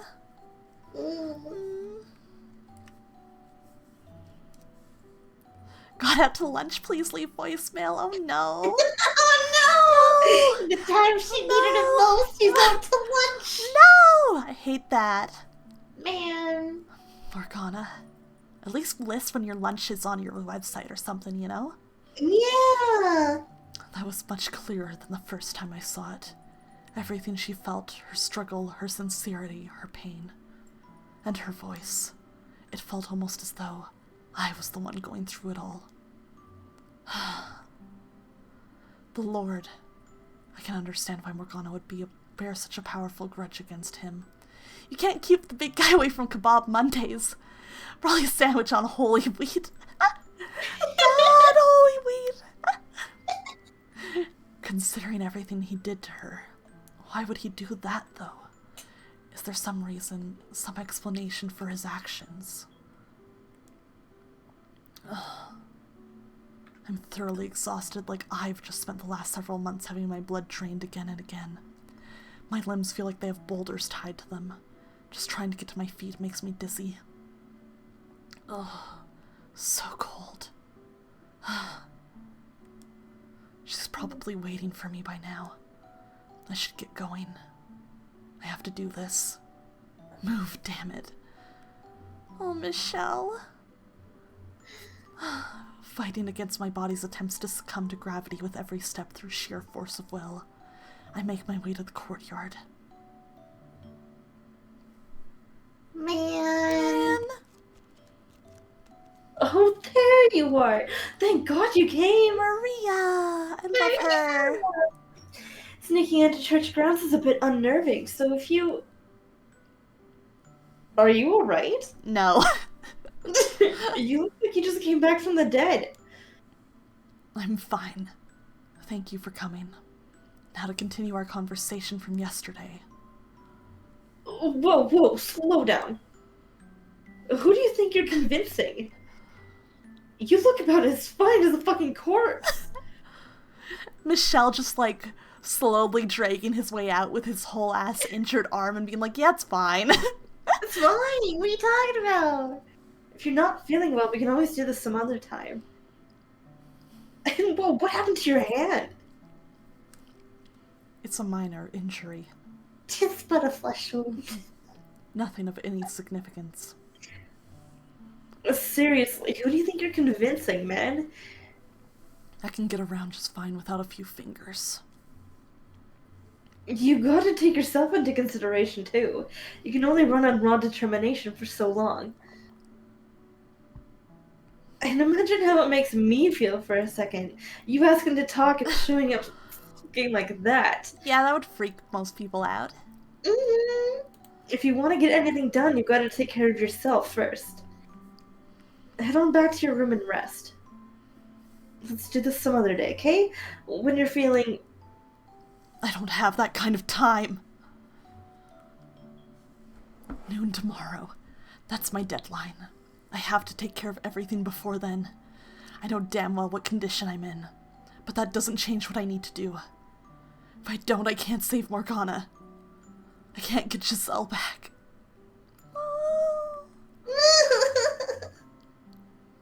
That makes it all the more important you get your rest. And when do you suggest I do that exactly?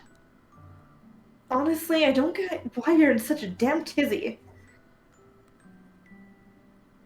Get a hold of yourself, man. I am plenty calm. It sure don't look it. You're already pushing yourself to the edge. I don't want to be responsible for giving you that last nudge. So quit bickering with me, get your ass back, and get some rest. You don't understand the gravity of the situation. None of you do. You don't grasp how great an effect stopping what happens tomorrow will have. I have to keep moving, even if it means crawling through the dirt. If I don't, then not only will I fail to make things better, Morgana's almost certainly got even worse fates in store for all of you so long as her curse lives on. I'm the only one here who knows what awaits. So that makes you, what, a prophet or something then? Not exactly, no. But in the terms of this time period, that would be the most apt description. Do you not believe me? Well, you know, that is asking a lot. That's fine, you don't have to. But at the very least I want you to believe that I genuinely believe there's something terrible is going to happen tomorrow if I don't do something. That I think I don't have time to waste. All I need you to do is tell me what you know. Could you do that for me?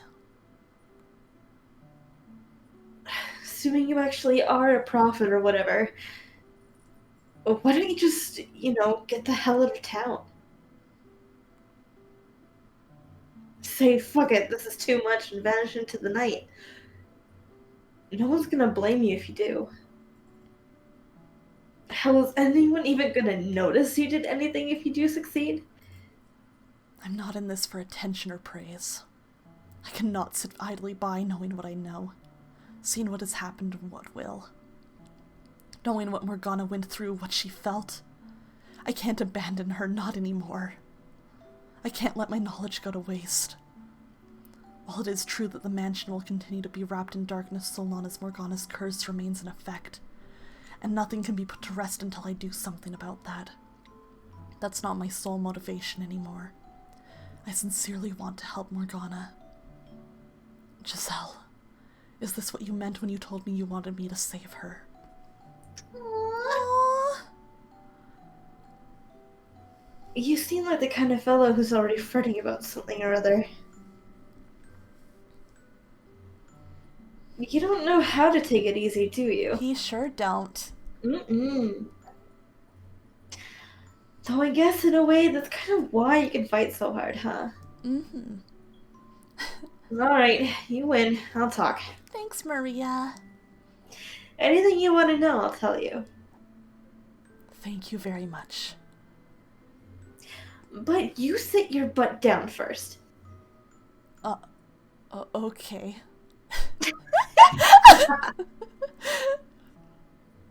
I like how all of us, including Maria, laughed at that. Yes! Morgana said that? She did. She described her 3 years there as one of the brightest periods of her life. Huh, who would have thought? Damn, that's kinda really great to hear. Aww. That's so cute! Did she never tell you herself how she felt? She never really made much of an attempt to be part of the group. It was like she had these colossal walls all around her. I can see that. Yeah, so I always kind of felt like I never knew if I was sticking my nose in too far or not, you know? She appreciated what you and the other women did for her. After the raid 4 years ago, she ended up in the hands of a slave trader. As she was being transported, she said this with tears in her eyes. I'm sad because I didn't get the chance to show my gratitude to people very dear to me. Well, damn. So is that, absolutely 100% exactly what she said? You're not just pulling it out of your ass, are you? Those were her exact words, yes, as hard as it may be to believe. Nah, I believe you. I'm just surprised is all. I mean, wow, yeah. Huh? If I'd known that was how she felt, maybe I could have been a little friendlier with her. Dreamy, hello! How are you doing? Good to see you! Let me give Dreamy a shout out. Dreamy's a very good friend and streamer. She plays lots of Final Fantasy XIV, and she is so funny. Yeah, I'm good. Yeah, we're doing good. We're enjoying this story very much. Yeah. How are you, Freyja? I'm doing amazing. Thank you. Yeah. We're having a lot of fun reading. Or I am, at least. I hope you are too, Freyja. Oh, me too. I love Good. it. And Same. Yeah. So we're talking to our friend Maria here about a girl's past. Yeah. You weren't friendly with her? there's a girl in a tower that we're Yes. trying to get out of the tower before she dies. Yes. Collect information. Yes. A little girl, a teenage girl's gonna die at noon tomorrow in the tower, and we're trying to change the past and get her out of it. We've convinced 2 of the 3 men that have the keys to the tower to unlock it. We just need to convince the 3rd man. Yeah. So we're talking to someone who knew the girl Morgana in her past. Yeah. Not especially. I mean, that's not to say I was cold or anything. It's just that all the girls kept a bit of distance from her. Yeah, this hottie Maria. She's so cool. She's so cool. We love Maria. Not because we didn't like her, but because that's what it looked like. What it looked like she wanted. Some distance. Oh, that's fair, Snom. I know not everyone loves reading, but I'm very big into visual novels. These are like my bread and butter, you know? Yeah. It helps when you have somebody with you to like read along with you. Yeah, that's kind of part of why we wanted to do this, because we were like, oh, more people will be interested if we read it aloud and like joke around and hang out during it. Because we really believe that more people deserve to enjoy this story. It's my favorite visual novel. Yes. None of us were really cut out for the caretaker gig. As much as we'd love to be some kind of mother figure for her, we just didn't have it in us. Maria used or I guess still is a sex worker working in a brothel. So when the girl that is currently locked in the tower, in the past she escaped from the slave mansion, and the prostitute that the brothel took her in was very. Yeah, a slave boy rescued her during an uprising and brought her to this brothel because he knew Maria, apparently, or at least the girls there. Who was closest to her? He's dead. The slave. Huh? What's this about a slave? Yeah, Sneck does really good visual novel playthroughs. I always love when they play like little busters and stuff. It's so relaxing. It's so good. Right. There was a young man, a slave who participated in the revolt at the Lord's Manor, who saved Morgana's life. Yeah, that's the guy. He was the closest of any of us to her. Or at least he gave her the most attention. And he's 6 feet under. That's unfortunate. What can you do? People come and go. That's just the way of things. I'd thought that maybe if he were still alive, that would improve our chances of saving Morgana. Improve our chances? There's only one way about it. We smash the Lord's fucking skull in and take his key. That's not an option. Doing that will not alleviate her hatred. You love playing really grouchy old men when you're reading plays, especially senile ones? Oh, I bet they're fun. Yeah. You know what? You would really like... I don't know if you've ever heard of Umineko Snom, but you would love to be the grandfather of the family in that. Yes. Oh my God. Kinzo.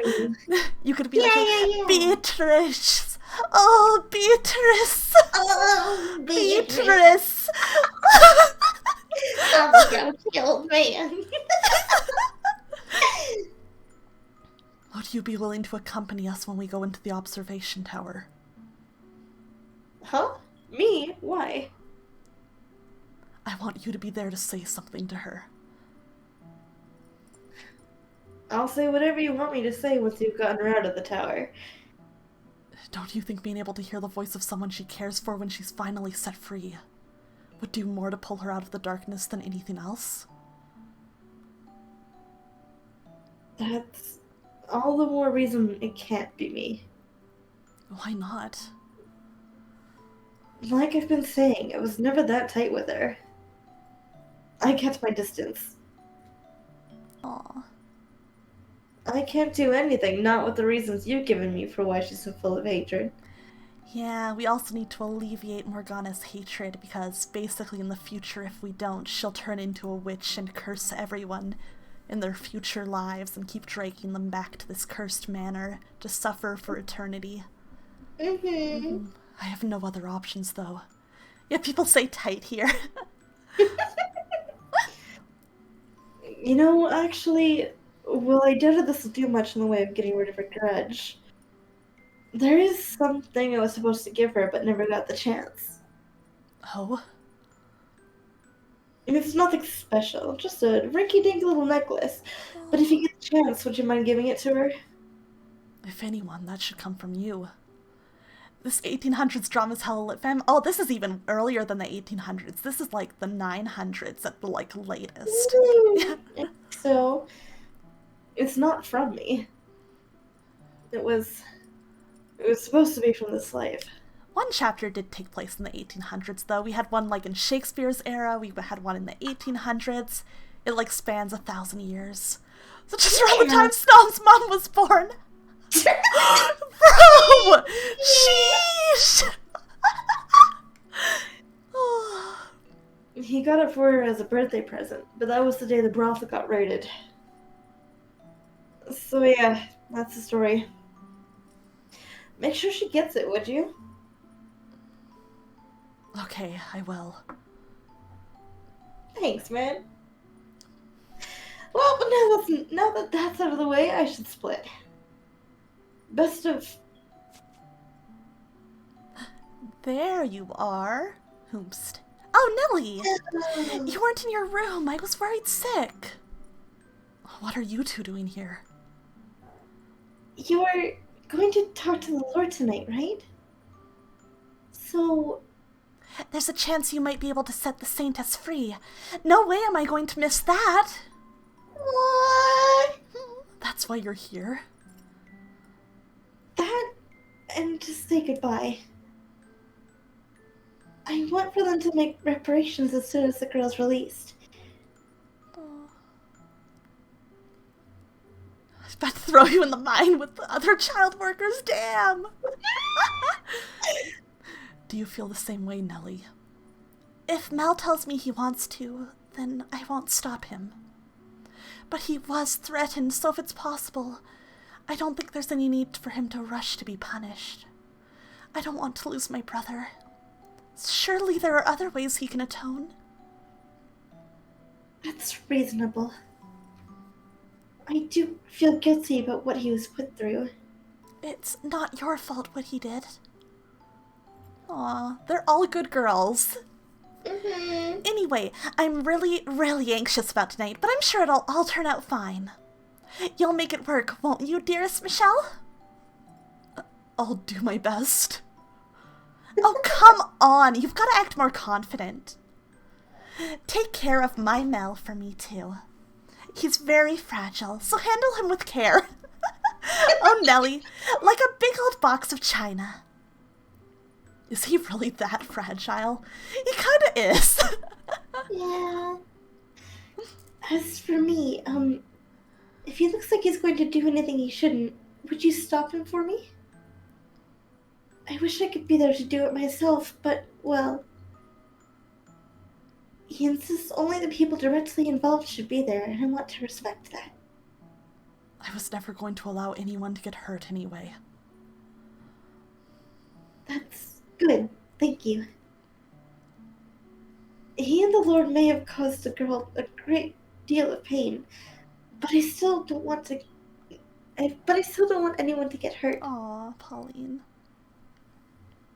Some people deserve it, and I say let him have it. No, Maria, don't be like that. You're the weird one, Little Miss Perfect. Go around letting everyone off the hook for everything, and the whole goddamn world's gonna come falling down around you. The girls are fighting. Girls are fighting! No! He did what he did for me, though. And the Lord? He's only in it for his own profit. Much as he says it benefits the city, it still comes back around to his own pockets. The Lord's... Oh, that's still you. Yeah, Keep going, Freya. He drinks Drink some water, Aqua. The Lord's not a bad man, though. Yeah, I've heard it 1,000 times. No one's a bad person in your eyes, I know.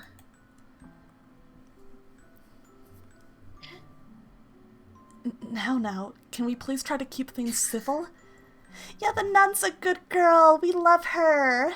Yeah! Yeah, sorry. Bad habit, I know.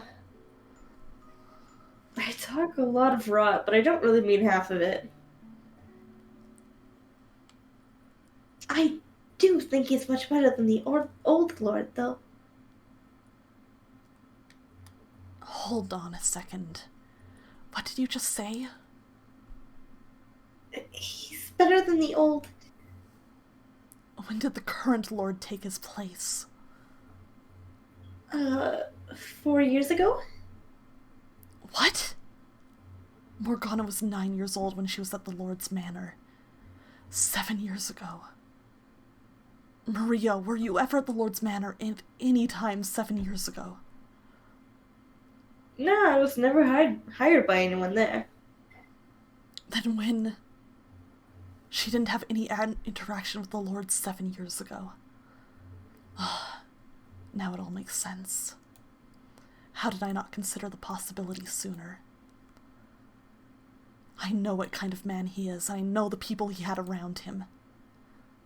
Maria, is the slave actually dead? Dun, dun, dun! Oh God, this plot twist! Oh shit. Oh fuck. You better have a damn good reason for this. Oh, yes. Oh shit, dinner time with the boys! Yeah, he's like, you better have a good reason for wasting my time. God, he's such a bitch. I love him. Yes! I want to humble him. Yeah. Nice poll. We got one person who says, yes, we should kill the Lord. Yes, They kill the won. Lord. Whoever that was, congrats. We'll do it for you. Time to bash his fucking skull in, just like Maria said. Let's do it. Twist him, pop him, bop him. Shake it. Take a rat shake. Yeah, just the rat shaking. I came because you said you had something important to discuss. Now, care to tell me who the hell this white-haired man is and what he's doing here? You neglected to mention we'd be having company. I'm the one who asked him to arrange this meeting with you. And who the hell would you be? He's an angel. Or a prophet. What? Did you both finally snap under the pressure? I'll leave it for you to decide what you think I am. I will say, though, that I know everything. He's Joe! He's Joe. Joe Mama! Oh, shit! Oh, shit! I wish I had, like, a soundboard so I could play, like, air horns or something right now. Just imagine air horns going off when I said that. Yeah. God, what an... This is quite a time for me to make a Joe Mama joke, though, huh? It sure is. I know you've got a girl imprisoned in the observation tower, and I know you're taking her blood and calling it medicine, passing it out at the church. Which one of you squealed? No one told him anything. He just knew. He knows everything, including my deepest desires and what happens in my next life. It was just like, yeah, I told him everything, oversharing at the dinner table. He's probably peering into your soul at this very moment. You've completely lost it, I see. Well, how you got your information doesn't matter. All I need to know is this. What are you hoping to gain from it? Wealth? My downfall? What? Morgana's freedom. I want you to give me your key. Aw, good night, J-Bomb. Have a good sleep. Thank you for coming by and have lovely sleep, sweet dreams. Yeah, good night. Good night. You can sleep deep inside and use a bitch. Maddie, hello. Thank you for the raid. Maddie. Maddie Cakes, hello. How doing tonight, Medi? Medi's a wonderful streamer, plays lots of cool games. You should definitely go check them out. Oh, Medi, we are having a fun dinner in a gothic romance visual novel. Yeah! Yeah, Kate. Yeah, how was your stream, Medi? How was Ranch Planet? Ooh, that sounds like it could be a fun game. Yeah, come and get comfy. Cold drinks are in the fridge. Yeah. Put your feet out for Freyja. No! Keep them away, please! You would be so rude and tell Medi that you don't want them to like rest their I'm feet. being nice. You're No, being you so rude. You're so rude. You're so rude to my raiders. What the hell? No feet for me, thank you. Unbelievable. You can put them out, but they're not for me. But yeah, we're having fun. We're trying to pressure this little bitch man, the Lord in the middle, to give us the last key we need to set a girl dying in a tower free. So, you know, normal things. Completely normal dinner time conversation. Yeah. Totally. I'm glad your stream was good. If you need a break, some water, any rest, please feel free to grab them. But thank you for stopping by. If you're going to stick around, I hope you enjoy. We're getting towards one of my favorite parts. I want you to give me your key, and then I want you to tell me your story. I've come in here from the future, from the world after Morgana's death. Her soul courses with hatred for the three of you, and she's placed a curse of eternal suffering on your souls. Has everyone at this damn table gone mad? Did you seriously think I would believe that nonsense? Don't interrupt me. My objective is not so much to rescue Morgana's physical body from the tower, but to save her soul from an eternity of loathing. I can't achieve that on my own, however. Because I am not from this time, I have had no direct interaction with her or anyone else here until just recently.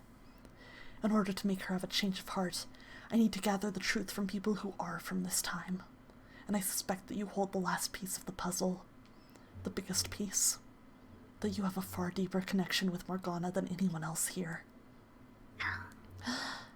No, I'm all but certain of it now.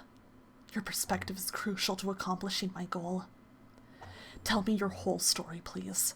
How you ended up capturing and imprisoning Morgana, what you thought and felt along the way. Your truth will get through to her. I know it.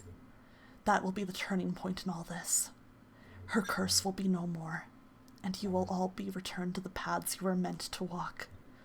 Everyone will have their salvation. Someone throw this madman out. I won't do it. Neither will I. Damned worthless curs. Oh boy. The tension. Tension. I'll call the guards then. Who do you think I am exactly? I am the lord of this land. Under ordinary circumstances, I've never so much as deigned to speak with you, lowly peasant. Now get out of my sight, or I'll take it as an act of aggression and you'll find yourself without a head. In this room right now, you're not a lord. You're a lone man. Until you hand over your key, we're not letting you leave. Yeah! And Rat you'll boy find standing up. You'll find there aren't any other guards for you to call. You're all alone on this estate. Your preoccupation with staying out of sight played right into our hands. Accept your defeat, Lord. We've already agreed to set the witch free. Cowardly worms. Ironic coming from you. Oh, shit! I didn't think you'd turn quote quite so eagerly. The nun and your kid sister are on it too, I take it. We were only working for you. We never felt any sort of allegiance to you. Loyalty founded on what one has to gain or lose is far more resilient than uncertain, fluctuating feelings. But it would appear that this white-haired man shattered that foundation. How long have you been colluding with them, cur? I arrived in this era 2 days ago. What? 2 days? In just 2 days you got these worms dancing for you. They are not dancing for me. I merely spoke with them and they listened. You're a disturbed man. You couldn't possibly have won these two over in a mere 2 days. He's no ordinary man. As we've said, he knew everything. While I was talking to him, I felt like he was looking directly into my soul. He's definitely an unusual one, yeah. I felt like he's known me for my whole life, even though he just showed up out of nowhere 2 days ago. I didn't believe what he was saying at first, but he knew things he couldn't possibly know. My secret wish, something I've never told anyone before. Oh. God, this music makes it so tense. It's so good! I love the soundtrack Oh, so much. it's so good. Even as someone who, like, knows what's gonna happen, I'm still like, oh, and Hina, thank you so much for contributing to juicing Remy. We are at 92%. We are almost there. That rat is almost gone for good. Thank you. I don't know what kind of tricks you're playing, but I know now. But now I know why I've never seen you around. If you'd been lurking around the city for longer, sticking your nose where it didn't belong, I'd have taken notice sooner or later. I'm impressed. If in only 2 days you managed to convince them both to betray me and set me up. I am indeed the one in charge of this operation, so if it's the witch you're after, I'm the obvious target, yes. And if the two dogs there surely have some pent-up rage. So I take it you're going to tie me up, then torture me until I tell you what you want to know? That's not a bad idea. What do you say? God, stop it! This guy! Serika, we just had a whole talk with you about how you need to calm down. Give me the word and he's in ropes. Wait, we're not getting rough. He looks kind of upset about it too. I have no interest in solving this problem with violence. We are here to uncover the truth. We needn't exchange blows, only words.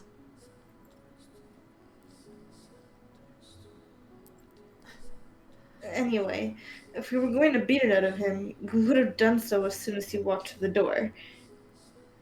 We discussed this beforehand. We're only talking. No one's getting into any fights. Physically or verbally. That's right. Well, it looks like I've got no way out, so you've got me. I surrender. Take my key. Go open the tower doors. What? That was easier than expected.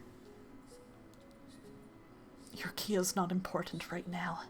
Your perspective is what I seek. Why did you make it so the lock required 3 keys? One person is more than adequate for the job, so I split it 3 ways. Damn. Is that any of your concern, Kerr? Was it because it was too much weight to bear alone? You didn't actually want to imprison Morgana, did you? Something somewhere went wrong.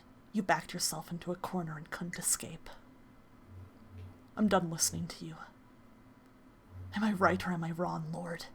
Or should I say, Jacopo? Done! Jacopo? But isn't his name... Jean-Francois Barnier? That's Lord Barnier to you, you insolent child. You seem to be a bit confused. I am son of the House of Barnier, which means I'm royalty. No, you are not. I don't know how you came to start calling yourself Barnier, but there's not a drop of royal blood flowing through your veins. Oh shit! The slave revolt at the Lord's Manor 7 years ago. You were there, weren't you? Yeah, Freyja's so good at voice acting. Thank you! She's great. She's had so many good moments throughout this playthrough. Oh my god. She's read lines so well. Love you. Oh no, you've done so good. All of like your Giselle stuff earlier too was incredible. Thank you. Sometimes you just cry and it comes out. It's so fun doing it. During the revolt, you helped Morgana escape. That's right. You saved her life once. That was you. You were the slave from 7 years ago. Yeah, get his ass! Slave? Are you out of your goddamn mind? Me, a slave? Like hell, a former slave could become royalty. You did it, though. You went from slave to lord. Enough, I don't know who's filling that white-haired head of yours with this drivel, but I'm done listening to it. Say another word and I'll throttle you myself. Keep slandering my name, I dare you. Angie. Maria told me the slave from back then was dead. She didn't mean it literally, though. She meant he wasn't who he used to be anymore. Maria, you've been talking to her, too. Because she was afraid if Morgana found out, it would only serve to throw her deeper into despair. The man who had once saved her was now responsible for keeping her imprisoned. Do your ears not work, Kerr? I said I've had enough. I need your perspective. There's more to the story. I'm certain of it. I refuse to believe you acted only for your own benefit, only to cause her pain. If you want the key so damn badly, then take it! Set the witch free. I don't give a damn. But if you say another word, I'll rip your fucking tongue out. Yeah, that was really good. I'm Angie. Angie. I'm Angie. Give me a growl. Again, the key is not what I need right now. I need your story. Are you deaf or just an imbecile? Your perspective is crucial to saving Morgana's soul. Enough! When you were a slave, you helped Morgana escape from the Lord. Silence! And you spent the next 3 years with her. Just one more fucking word, I swear to God! So how did you end up here? How did the boy from 7 years ago go from saving her to locking her up and stealing her blood? Suraimazu, how are you doing? It's good to see you! You know what, let me give you a shout out too, because it's been a while. How are you doing, Suraimazu? Oh, you were last playing Phasmophobia, nice! Okay. I hope you've been doing well. You came in for a very exciting, very intense moment in Fata Morgana. I can't remember when the last time you would have been here was, but we're trying to save Morgana locked in the tower, and we just found out that the slave boy who, saved her from the Lord's mansion 7 years ago and spent 3 years taking care of her and talking to her and, giving her medicine, somehow ended up as being a different lord that locked her in the tower. Yeah, what? Yeah, how did the boy from 7 years ago go from saving her to locking her up and stealing her blood? There's no excusing your actions, no. But please, I need you to tell me how you got to this point. You've been doing good just dealing with life stuff? Yeah, that happens sometimes. I hope it's been going good. And yeah, the story's really exciting. Okay. Enough! I was like, okay, I need to sell this yell. I can't half-ass this one. Michelle! Ugh. The next thing I see is a dagger in his hand pointed at me. I reflexively try to push myself out of the path of his charge with my dominant hand, which sends a jolt of excruciating pain up my right arm. Oh yes, and Michelle's right arm was almost taken off, so he's injured. Ugh. I'll rip your fucking head off! The Lord swings his arm up, and the necklace spills from my pocket, making a metallic clink as it hits the floor. When he sees it, his eyes go wide for a brief moment. Of course, I'm just as slack-jawed as him. What the hell is going on? Why? How? Why am I looking at a familiar cloud of inky black darkness? There's no one to answer my question, though, and no time to think about it either. I have to make a decision right now. The Lord Dagger raised is quickly approaching. 1 second. Ah.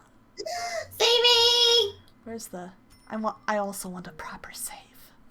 Yeah. Is it poll time? It might Or is be. it one of those quick ones? I don't remember. I think this might be one of those quick ones, though, since we have to make the decision quickly. That's fair. Off to the side, the cloud of darkness is expanding.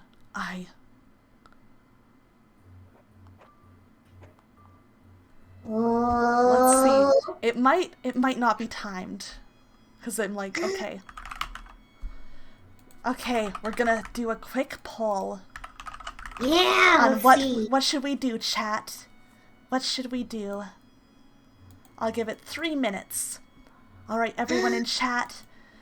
Feel free to vote. You can vote more than once using channel points. It should cost only a single channel point to do another vote. Should we reach into this darkness or shove the Lord aside who is about to stab us? You haven't played any VNs in a hot minute and you want to play Crystalline now? I'm not sure if I played that one. Yeah, do what's it. it about? Yeah, tell us about it. Also, hydrate. Oh, yes. And I need to go get some more water. Okay, okay. Yes, we'll let Freyja go get water while we wait for this poll to run out. Oh man. Did anyone see the Lord Jacopo being the slave boy coming? The hints were all there, but the first time I played, I did not see it at all. Not even a bit. So it's just like, oh my goodness, I was kind of freaking out. I was like, what is the story here? But it's very, very interesting. It's a fairly standard isekai story, but it's English voice acted and done quite well. I haven't finished it yet, though. Oh, that's really neat. It's pretty rare to get, like, especially... I'm assuming it's a Japanese-made one, a Japanese-made visual novel with English voice acting. Or, like, even an independent English visual novel with full voice acting. So I would definitely be interested in hearing that. It's always very interesting to see that kind of stuff. Alright, we're at almost halftime on the poll. If you have an opinion on what we should do, make sure that you vote so that you can have a say in what comes next. Because, oh man, oh man, oh man. Oh man, oh man, oh man. This is a big one. This is a very big one. Oh, if you don't see a poll, then try and refresh. That should give you it. Sometimes Twitch messes up, but if you refresh the page, the poll should appear. It's very annoying that it does that. I really wish Twitch would, like, be more reliable about this sort of thing. Ooh, somebody wants darkness. Oh boy. Oh boy. Oh man. The music here is making this especially tense. Oh, they're tied! Someone untie it! Someone untie it! Oh, quick! Darkness, or shove aside. Oh, somebody's pushing for darkness. Oh, somebody wants shove aside. Oh, they're fighting. Who's it gonna be? Remember, you can use channel points if you want to. If you feel strongly. Oh boy, oh boy. It's getting intense. Oh no, they're still tied. Okay, darkness is in the lead again. Oh no, they're tied again! I almost feel like somebody's trying to tie them on purpose. Oh my gosh. Oh! Oh! Darkness won at the last second and Cinder and Cat contributed 7 points for it. Thank you guys for voting. It's always fun seeing the fight at the end. Alright then, once Freyja is back with her water, we will reach into the darkness. Yeah. Don't worry, Tsundere Cat. Such devastation! This was not my intention! Don't worry, it's not as exposed as the time Yuzuki paid for, like, bits. She used bits in a poll to, like, get Ardbert juiced on stream when we were deciding who was gonna be next. That was very funny. It was so funny. Alright. It is determination. She wanted it. How are you, Freyja? Did you get more water? I did, and I got popcorn chicken. Oh, yummy! I'm jealous. Where's mine? Come on over, bitch. Okay, I'm running. I'm coming. Okay. Alright, but reaching into the darkness, one in the pole, so let's do that. I reach my hand into the darkness spreading from the necklace. Yeah, popcorn chicken. It's like a little bite-sized chicken. Like deep fried. Yeah. It's so good. Yeah, it's KFC. Oh, yummy! Mmm. And as soon as I do... What the hell is this? Oh. What's that black stuff? While everyone's freaking out, the blackness swells, consuming us all. To be fair, I think I'd also freak out if this happened. Oh god. Yeah. Oh no. No, stop. What is this? Don't make me watch this. His shouts fade into the distance, and my mind and body are swallowed up entirely. It's the same thing that happens whenever Giselle and I open a door. The same darkness I've gazed into, again and again and again and again in that cursed mansion. That house that exists outside reality. Far, far off into the distance, I can see a gentle light, like a hole ripped out of the darkness. Green grass and colorful flowers rustling in the wind. I don't understand. The darkness, it was never present in the past. It was, I thought, a phenomenon restricted to the land of the dead. So what is it doing here? But even my questions are, in short order, swallowed up by the void. Soon my body ceases to retain its form, leaving only my consciousness to view the sights, sounds, and emotions of someone's past. I become an observer, as I have many times before. Oh man. Oh shit. Time for Jacopo's past. Mm-hmm. Oh jeez. I'm staring into a pair of ruby red eyes, open wide with shock. I recall snapping at him, insulting him, but I don't remember what I said. Nor do I remember how he responded. All I know is that a wave of churning blackness appeared out of nowhere, washing me away. I'm powerless, helpless, hopeless. My young mind sucked into it like a whirlpool. Yun. My young mind? Oh, for Christ's sake. You have got to be kidding me. Why? For the love of God, why am I being made to look back at this part of my life? The miserable, stupid fucking romantic I once was. Why am I turning back into the boy I tried so hard to forget? Where did this absurd black smoke come from, and why can't I get out of it? If it's that white-haired man who's doing this to me, then he's not an angel or a prophet.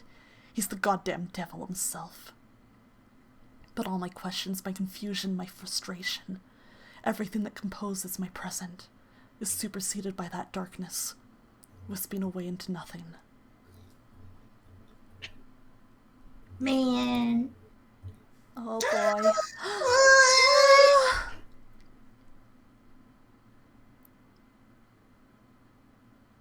To be blunt, the world's a small place.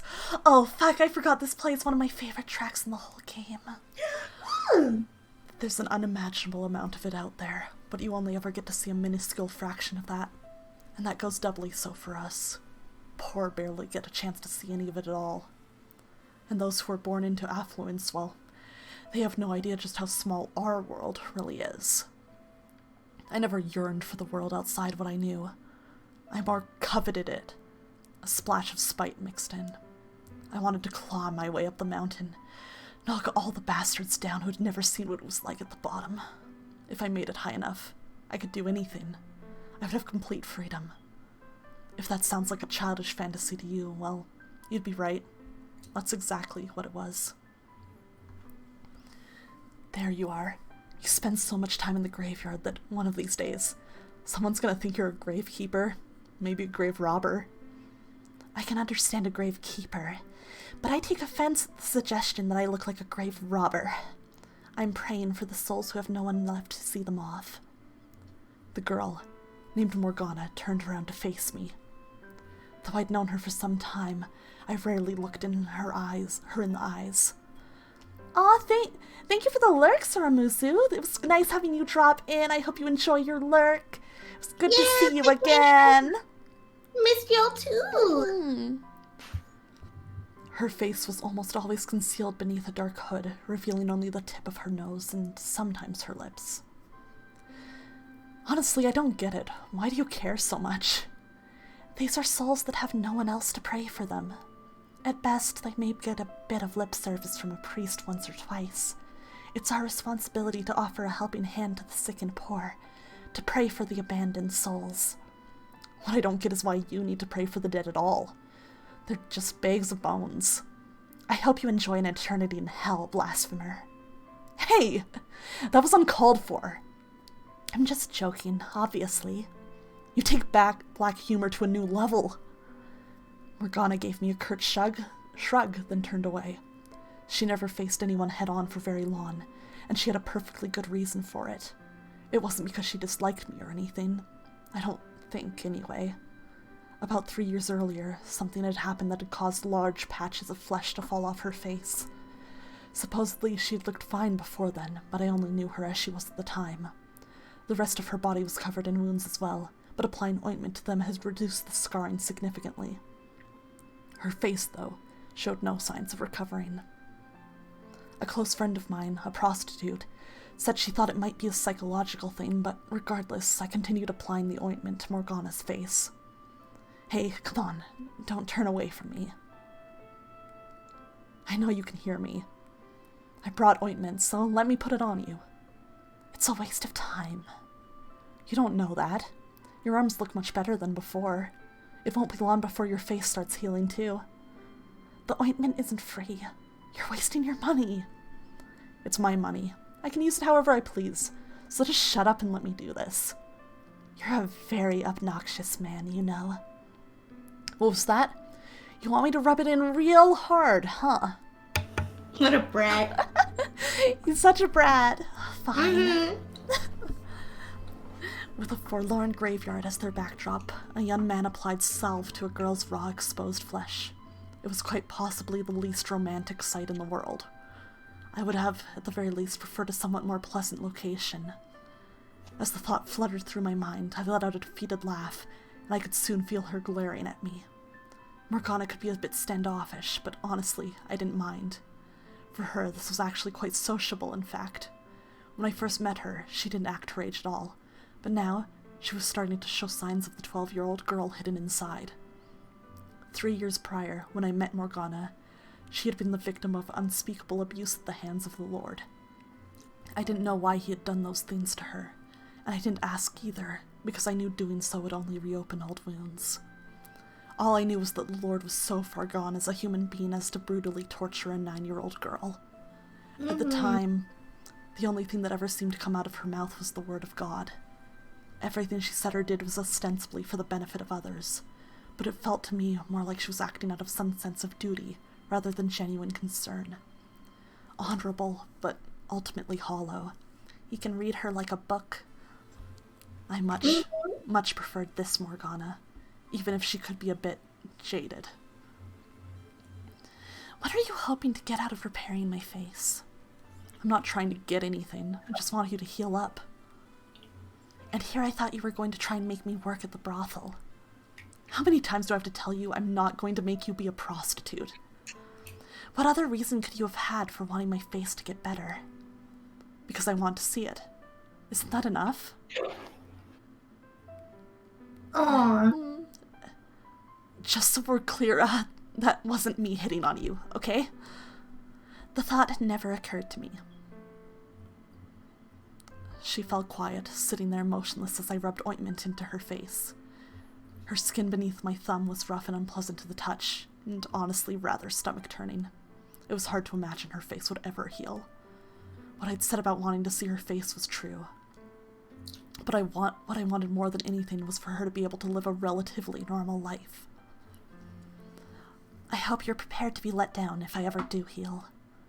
That possibility is just part of the fun. You have as much tact as a worm. I love their banter. No tact and bad taste. I'm a real winner. It's a wonder no one throttles you in your sleep. Being a guy, of course I would have been pleased if she turned out pretty with her face healed. But her life was guaranteed to be easier than now, no matter what she looked like. That was what really mattered, ultimately. I could only imagine how hard it was to have your life turned completely upside down at the age of 9. A large portion of us in the slums had our share of misfortune, but hardly any of them stacked up to what Morgana had had to bear. She had no parents. When I'd asked about her mother, she'd gotten cagey with me, so I assumed she'd been sold off. When I asked about her father, though, she just pointed up at the sky, which I took to mean he was dead. A young girl, no family, sent off all on her own to some strange land, somewhere along the line ending up in the Lord's cruel grasp. Misfortune felt like an understatement, if anything. That said, it wasn't just out of pity that I gave Morgana so much of my attention. The other reason, though, well, She'd probably go running if I told her. Hell, I wanted to hit myself over the head. I'll still be your friend, even if you turn out to be the ugliest girl in the city. You should be grateful. How is it that you haven't managed to chase off everyone in your life yet? I act like a decent guy around other people. Do my best to fit in. Then why are you such a dolt around me? I'm just doing my best to fit in. So you're saying this is my fault? Everyone could use a thorn or two. Makes them more exciting. You especially.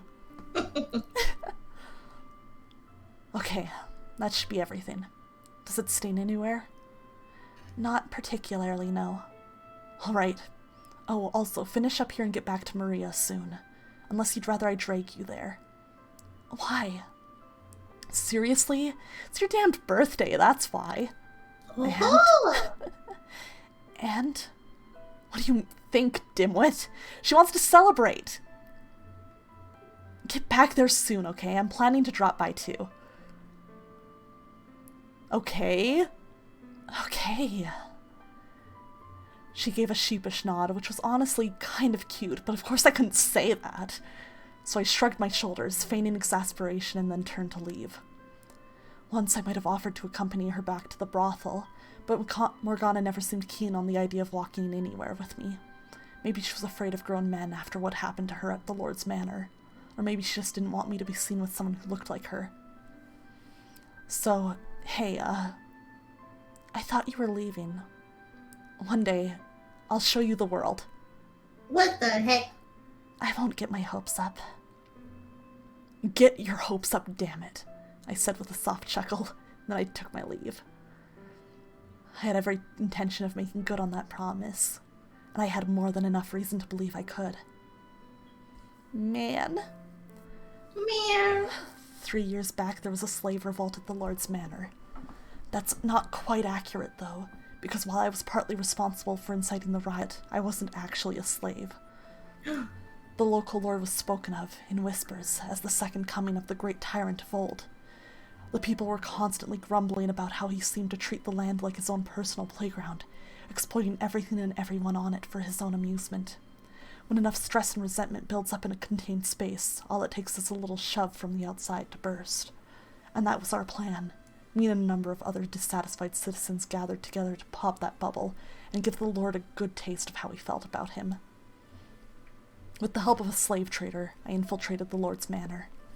I'd known slaves weren't treated well, but seeing it for myself, I thought that most of these people would have been happier living, having been born as a dog or cat and owned by someone who actually had a heart.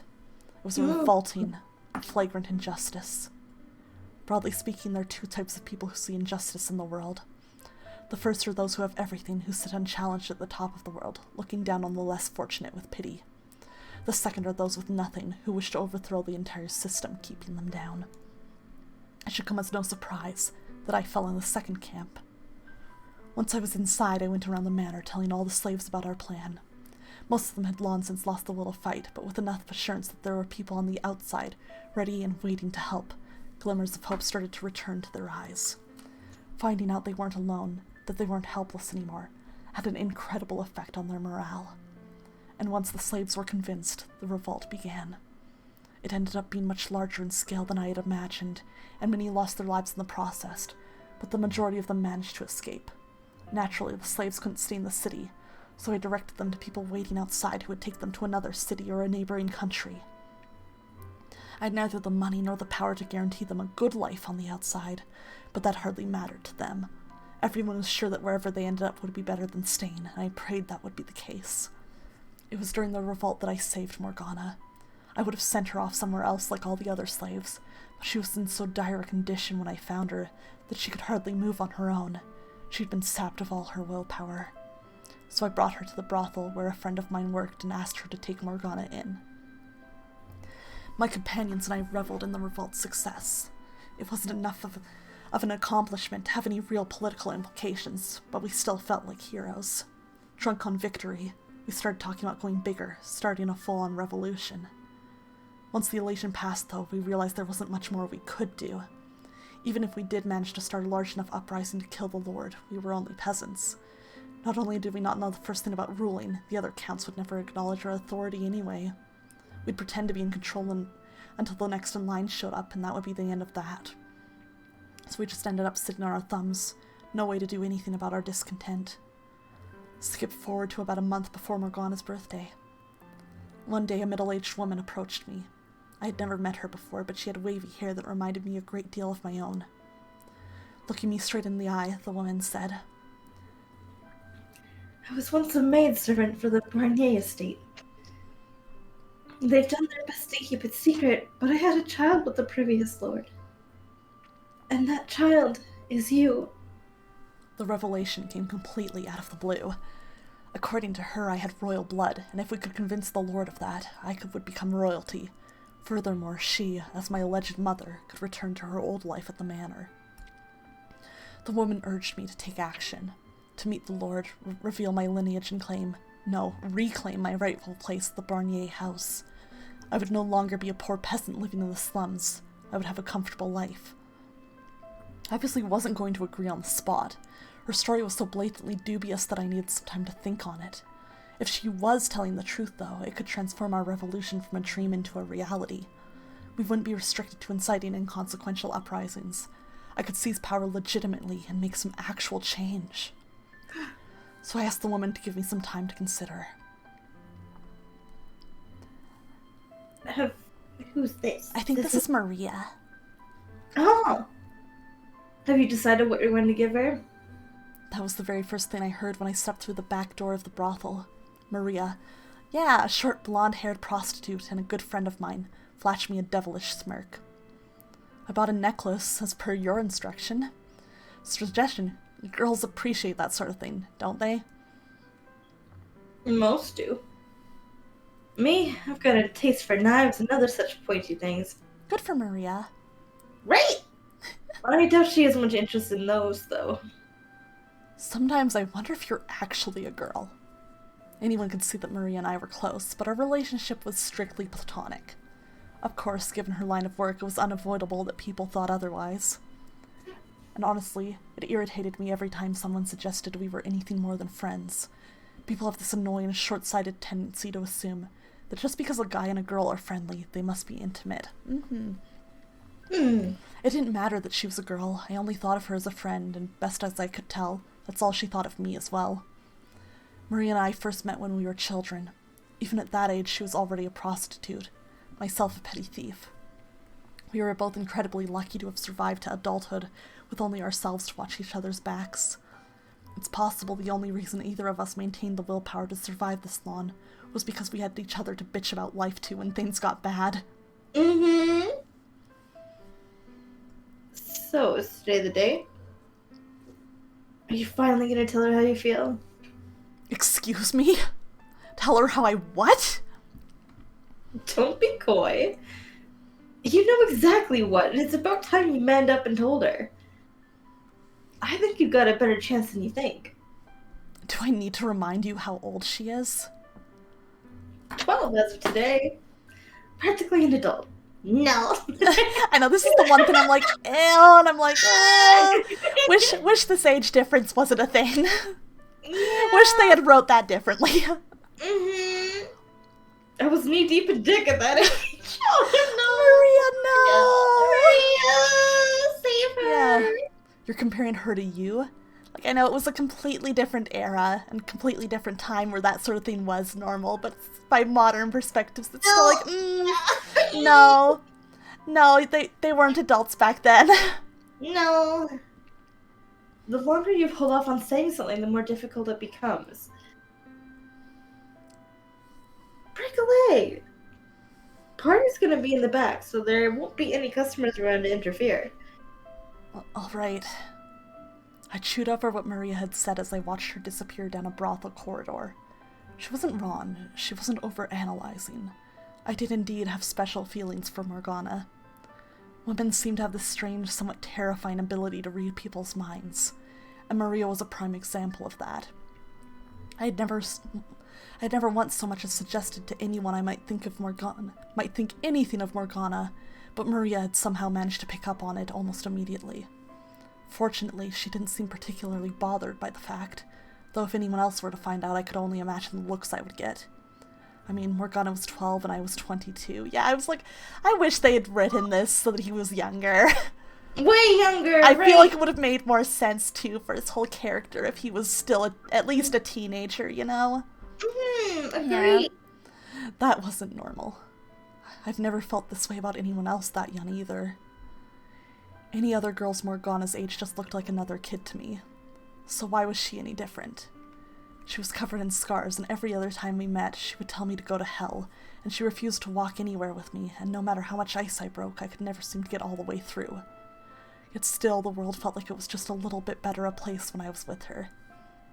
It made me want to see her smile, no matter how grotesque her face. How would I even go about saying it, assuming I actually did? Even if your face still isn't healed in 4 years, I'll take you as my lifetime partner, Morgana? God, no, that's terrible. There has to be a better way to put it. Etchy 12-year-old sounds like your middle school. Yeah, just 12-year-old things. Now I was getting stressed out, and it was all thanks to Maria. This was supposed to be a day of celebration, not of fretting over stupid personal matters. Not long after I arrived at the brothel and made my way to the back room, Maria and a handful of other unoccupied girls showed up. Morgana, who was supposed to be the guest of honor, was even more reticent than usual. The prostitutes chatted amongst themselves about work in unabashedly graphic detail, trading info on which customers were good and which customers were bad. All the while, Morgana looked incredibly uncomfortable. Crawling in my skin. These wounds, they will not heal. You guys think you could maybe change the subject? Like we have anything else to talk about. Making the birthday girl want to hide in a corner defeats the whole purpose, don't you think? Oh, no, don't mind me. Thank you. I don't have anything I want to talk about, Morgana said in almost a whisper, her head downturned. At least eat something, then. The cookies are barely sweetened and dry as rocks, but they're edible. Jacobo, you little bitch! You got some stones to shit-talk my cookies to my face. Stop it, Maria. Stop throwing things at me! The other girls cackled as Maria and I bickered. Hoping it might have elicited a reaction from Morgana as well, I snuck a glance over at her, but she remained expressionless. You are right about one thing, though. This is Morgana's day. Oh, I think that was you. You are right about one thing, though. This is Morgana's day, so let's change the subject. Maria said with a little laugh, having hurled everything within arm's reach at me. Like I said, I don't have anything to talk about. Sure you do. You just have to look a little harder. I'm not saying you have to reminisce for us. It can be anything.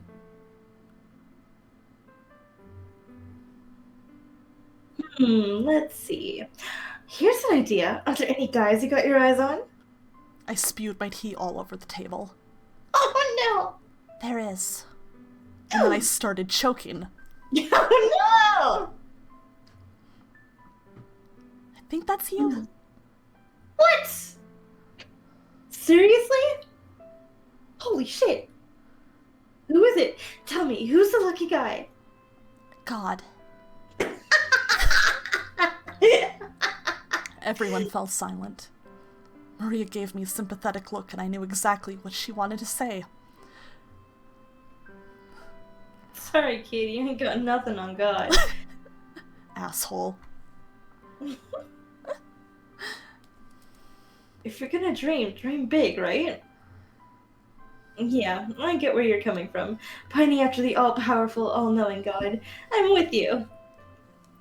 You bald-faced liar. The grass may be a hell of a lot greener up there, but it's a bit far, don't you think? You're better off settling for the weeds down here. Did she just imply I'm a weed? Maria looked over and gave a wide grin at the sight of me grinding my teeth, then continued. Say, the young man over...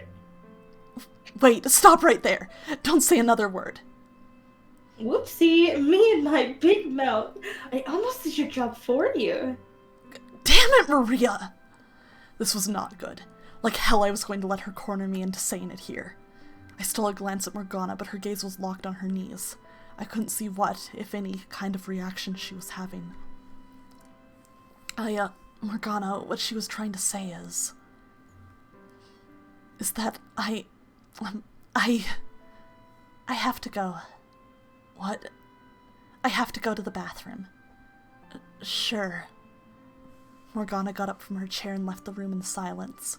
I imagined I was making a rather flaccid expression, because as soon as Morgana was gone, Maria began cackling like a mad woman. My reply was the nearest object, courtesy of my throwing arm. Loser. How hard is it to just say it? It would have been easier if you hadn't cornered me like that. You think I believe he wouldn't have done it without a little nudge? I would have. Eventually. Eventually ain't gonna cut it. Now's the right time. And don't worry, me and the girls won't make fun of you for getting your rocks off. No! That's not the reason I like her. It was the writer's bad decision in an otherwise good story. Besides, I would wait at least 4 years before. Me too, Kat. Me too. I feel like even if they made him like an older teen, it still would have been fine, you know? Yeah, right. Yeah, because like before I found out his age, I pictured the slave boy as being maybe like 14, 15-ish, you know? Like a little older than her, but not that much. Not that much. Yeah, so it's like, man. Exactly. Like, I'll just think of this as platonic. Yeah. It's fine. In my head, I feel like I just aged him down. I just add him. Yeah. I'm just like, oh god. Whenever I picture them as like the same age. So. Yeah. Yeah. Like very close in age is what I picture. And I'm like, I feel like it makes more sense for his character because so much of it's defined by him being like relatively young and making bad decisions partially due to that. So I'm just like, it would have just been better for the writing overall to lower his age. I have no idea why they insisted on making it so much older. I don't know either. Yeah. Doesn't mean you can't tell her now. I think it'll do her wonders, really. She's, well, you know. So I think knowing someone cares about her will lighten the load a bit. When she comes back, give her the necklace and tell her how you feel. And if she turns you down, we can all have a good laugh about it. Maria and a few other girls chuckled. As uncomfortable as she was making me feel, she had a point. Regardless of whether Morgana reciprocated my feelings or not, there was a good chance that just putting them out there would help in breaking down the walls she had built in her heart. And maybe one day, I would actually be able to see her smile. I'll do it. I'll tell her. See, it sucks because I really like this, like, dynamic. It's really otherwise. cute. I'm like, it's really good otherwise, and then they just threw that in and made it very uncomfortable for no reason. Yeah. Yeah, I feel like that's my biggest criticism of this story that I otherwise really love. Mm. It didn't matter if I came out looking like a loser. It didn't matter if Morgana wasn't interested in me that way. What mattered was that she knew someone accepted her, regardless of her appearance or the things she had been through. And if by some chance there really was royal blood flowing through my veins, then I could make good on my promise to show her the world. I could put an end to her life of poverty and abuse, replace it with one of comfort and wealth. I could buy her even better medicine, something that could actually heal her face. If I were truly royalty, I could do so much more for her. Makes it sound like I want to be some kind of fairy tale hero or something. But honestly, whoops, I wouldn't have minded that. If I was going to make her happy, to wipe away all her past misfortune, why couldn't I make it a little bit dramatic? It wasn't usually my style, but in this case, I wouldn't have objected to a storybook ending. This, though. No, this wasn't the kind of story I was hoping for. The heavy curtains separating the guest rooms had been torn to shreds, and they were splattered with blood. A man, apparently caught without enough time to defend himself, lay splayed out naked on a bed, his empty eyes fixed on the ceiling. The whole area reeked of blood. All I could do was stare stupefied at the carnage. What the hell? Why? How could this happen? My dumbfounded muttering went unanswered, though. The few who were still alive could no better make sense of the incomprehensible massacre than me.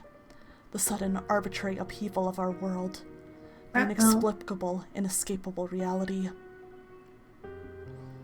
Shortly after Morgana stepped out, I heard a woman scream from the front of the brothel.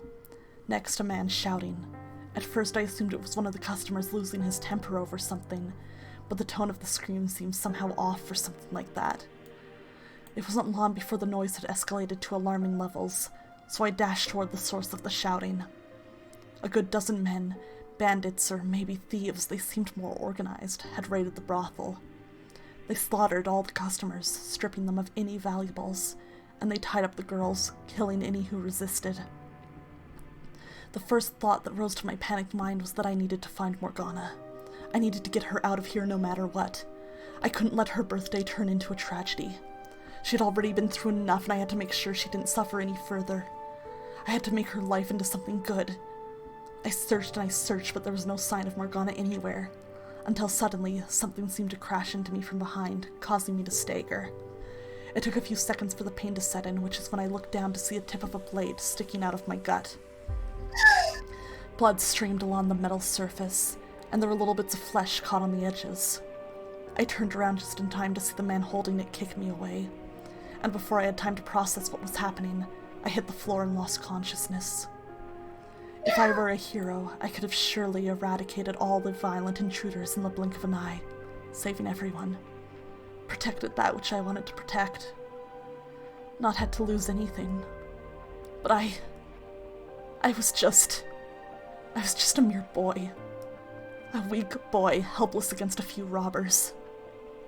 A useless boy, unable to protect anyone. When I woke up, Maria was kneeling over me, sobbing. No sign of the tough, foul-mouthed girl I knew. Aside from her, there were 2 other girls also crying, leaving only 4 survivors. Apparently I wasn't dead. Looking down, I saw my bare stomach wrapped in blood-soaked bandages. The brothel lay in ruins, a bloody pile of torn bedding, clothes, and bodies. I made my way back to the front, and all I could do was stare stupefied at the carnage. What the hell? Why? How could this happen? My dumbfounded muttering went unanswered, though. Maria stood beside me, quietly rubbing her trembling arms. Where's Morgana? I couldn't find her. Why not? I'm sorry. I looked everywhere, but I couldn't find her. So sorry. I wanted to say I wasn't blaming her, but I couldn't find the words. If I'd had power, I could have prevented this from happening. What kind of power would I have needed, though? The physical strength to overpower the thieves? No, I needed to think bigger. If I weren't a peasant, but someone of real influence and import, no one would dare stand up to me.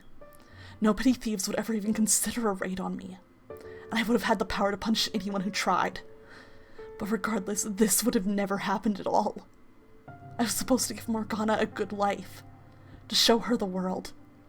To make her smile. If only I had power. Absolute unflinching power. If I had climbed to the top of the ladder when the chance was offered to me, this all could have been avoided. If only I had asserted my place as royalty a month earlier, as the woman who claimed to be my mother had urged me to do. I wanted power. The power to keep everything I cared about safe. The power to change this damned world. The power to stop those filthy thieves. The power to keep her by my side. I wanted power. I heard about the attack on the brothel, and that you were hurt. I'm so glad to see you're well. Power! I like that you had a relevant emote ready, Kat. That's so funny. Yes! About a week after the raid, I went to see the woman who professed herself my mother.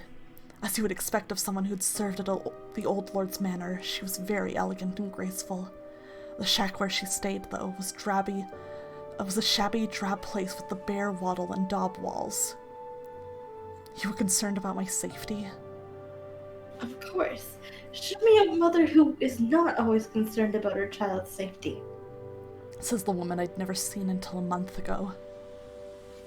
Physical distance has no bearing on a mother's love. She said with a soft smile. Age had clearly begun to take its toll on her, but I could see hints of former beauty. If you had gone to speak with the Lord and revealed your lineage when I first came to see you, you would never have been in that kind of danger. There is still time. Go to the Lord's manor. Show him. I'm not really your son, am I? The woman fell silent for a moment, observing me. I could see the resemblance between us, yes, and I had no memories of my mother. It would be nice if she were to show back up some one day. But it just wasn't likely. This whole thing felt extremely contrived. Discussions will progress much smoother if we both know what the other wants out of this arrangement. Start by telling me who you really are. Were you actually a maidservant for the previous lord? She gave a nod, then walked over to a grimy shelf and retrieved a ring that looked very much out of place. It was made of gold, engraved with an elaborate insignia. Look at this. It's the Barnier family crest. The previous lord gave me a ring as a gift, and I've kept it ever since. Even after our relationship was discovered and I was chased out. I didn't sell it, because I knew I was with child. They will have no choice but to acknowledge you as a legitimate heir if you show them this ring. Why did you wait so long to come find me then?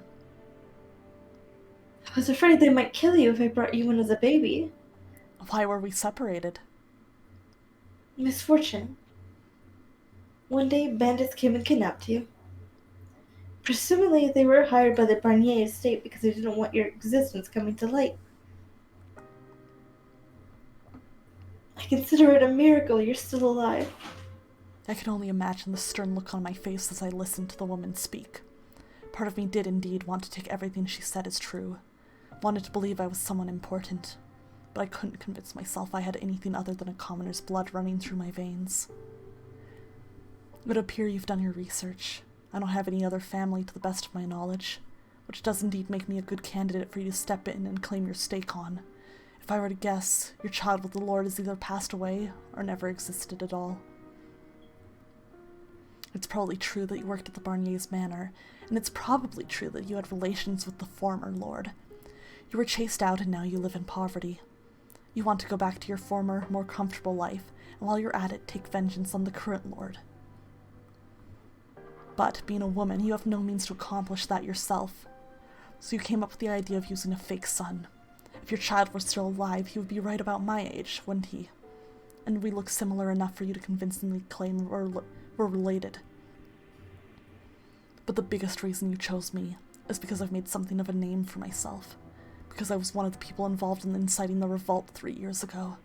The perfect choice to spearhead a revolution.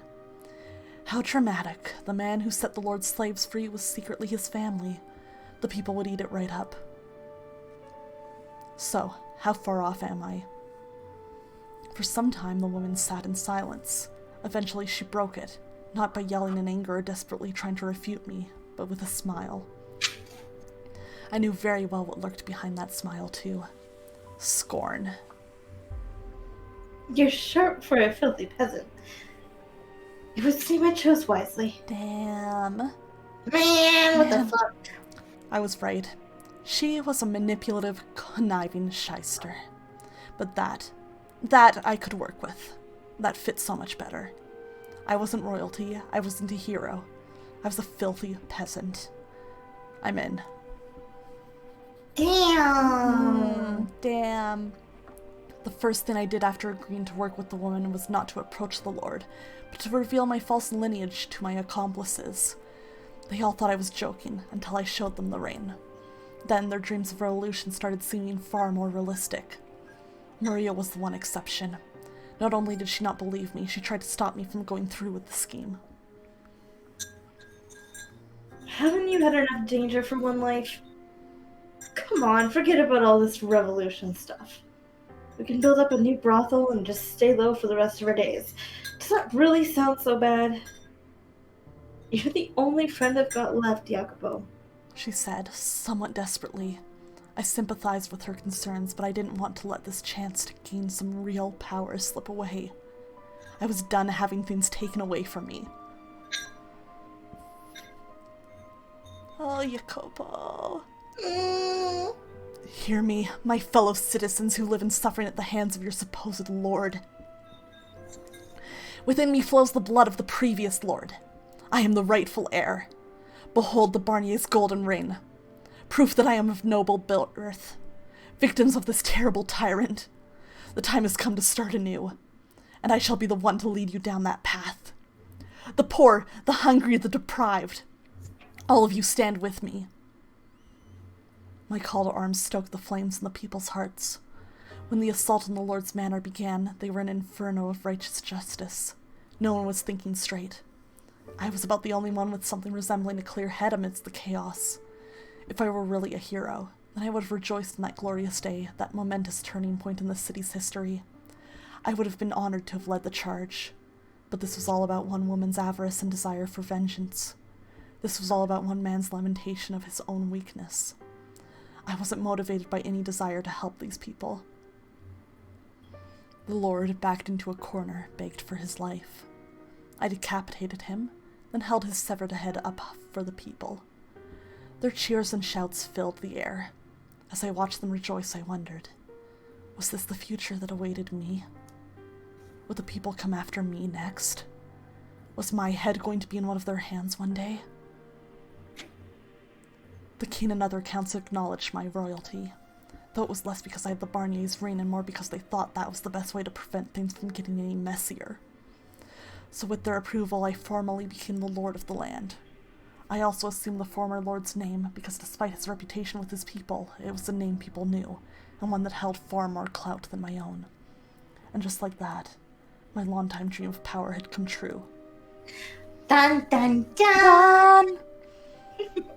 That said, simply becoming the lord didn't mean everything had fallen neatly into place. Many of the local noble families accused me of acquiring my rank illegitimately. They waited fanes bared for me to slip up. They even tried to set me up on more than one occasion. I couldn't trust anyone. On top of that, if I took too long making the improvements I had promised the people, they would start saying I was just as much of a tyrant as the previous lord. There was only so much I could do at once, though, especially with my hands so full fending off the vulturous nobles. Exhaustion soon began to set in. This wasn't the world I was looking for. The one I wanted to show Morgana. Oof. Yeah. It was day after draining day of betrayal, constantly having to look over my shoulder, fighting to meet unrealistic expectations. I was starting to lose sight of who I was as a person. I couldn't let anyone else see me looking weak. They would see it as an opportunity to take advantage of me, to manipulate me, to eliminate me. I needed power to protect myself from all those people. Freyja, thank you for the thirsty! Of course, you're working so hard. I'm reading so much today. Oh god. I feel like I've done nothing. I'm like, no, you've been here. You've been reacting and chatting with me and chat. It's lovely having you here. Feel free to chime in anytime you want, Freyja, if you have any thoughts or comments. Will do. Attaining rank was only the first step. I needed even more power. Enough to ensure that no one would ever be giving me orders, could ever play me for a fool. I turned my attention first to bolstering the economy. Hey again, Drasubatic. Hope you've been doing well. Thank you so much for saying that about the stream. I don't know if you've been lurking or if you stepped away, but if you've been lurking, I hope you've been enjoying it. Yeah. I provided subsidies to merchants in the city. I expanded the trade routes. I made it known that people of any skin color, even those not welcome in other territories, were welcome in my land, trying to bring some vitality to the city. Oh, thank you for the stretch, cat! Oh, that is nice. Oh, thank you.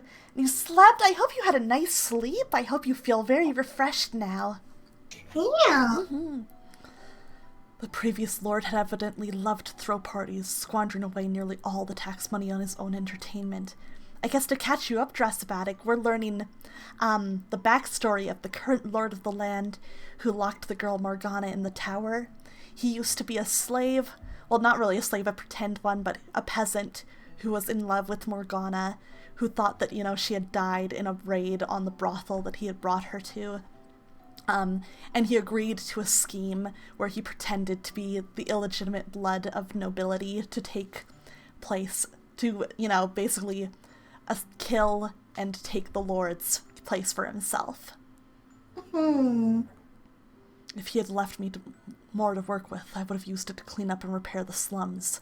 But for the time being, that had to remain another item on the checklist. I needed more money flowing through the city as a whole before I could make any headway on fixing up the poorer areas. Helping the people who needed it most quickly became a secondary objective. I had a pretty good idea what my former accomplices still in the slums were saying about me. He used us. I could practically hear them whispering. Some of them even started publicly slandering me in an attempt to undermine my authority, claiming I wasn't suited to be in a position of power because I had spent most of my life in the slums. It wasn't long before they convinced the people I was just another tyrant. I'd hoped they, if no one else, would have sympathized with my position, realized that I had every intention of helping them, and that I simply didn't have the resources for it yet. But no one saw what I was doing. No one believed me even when I tried to explain. In one case, I invited an old companion to my manor to discuss matters, but the meeting only turned into an attempt on my life. Oh shit. Yeah. Having absolutely no one I could trust, no one I could call an ally, hit me a lot harder than I expected. It twisted my worldview beyond recognition. I had no need for sympathy. I couldn't show care for anyone, otherwise someone would inevitably use it against me, old friends and strangers alike. In fact, those who knew me best, those who were aware of where I had come from and what I had been before, were the ones who fought the hardest to tear me down. Rules needed to be created, punishments established. I couldn't allow anyone to take this power from me. Anyone who so much as suggested I had come from the slums, anyone who dared disrespect me, had to be eliminated. All threats exterminated before they could reach me. Somewhere along the line I had lost sight of my original dream. Lost all my desire to do right by the people I cared about. Hell, I didn't have anyone to do right by anymore. Why did I need to climb to the top of the ladder? So no one could kill me. Why did I want money? So no one could mock me. Why did I want power? So no one could oppose me. This is why you express your beliefs on Twitter, but kind of unironically. Oh man. Good thing this guy did not have Twitter. 4 years passed. Can you imagine Yakuho on Twitter? Oh god, no, that'd be so bad. It'd be so bad. Left, right. Oh god. I found myself in a very, very distant place. Miracle blood. Sounds like a sham to me. You never know. Oh, this was the swordsman and him. Oh, is it? Oh, yeah, you're right. yeah, I'm right. I remember this. They say the sound of her first cry brought rain to... Oh, sorry, you were saying something, Freyja? I was gonna say, you're like, is this an NPC? Is this a random NPC? But no, you're so smart. Yeah. And they say her blood has the power to cure any disease. One day, a curious rumor came to my attention. The kind of whispering I usually wouldn't put much stock into. It was said there was a witch living in a cottage by the lake. Few had ever seen her face, but they claimed she had the same voice as a girl who had supposedly performed miracles several years earlier in a faraway village. The people loved their stories of heroes and miracles, and if I could show some support for the churches, then maybe people would stop complaining I was focusing too much on the economy. So I devised a plot to capture the witch and make use of her miracle blood. I would establish a new church, have it be run by a nun the city had been fawning over for some time. They called her the Saintess. There I would take the witch's blood and call it a miracle medicine, distributing it in exchange for tithes, which the people would certainly come for in droves. And if the blood somehow did happen to have special powers, then that would make the scheme that much more effective. I'll worry about the veracity of the rumors later. Right now, all I want is for you to capture her and bring her to me. I was too... Oh, true, Jessica. Oh, true. Yeah, it's true. That's a good point.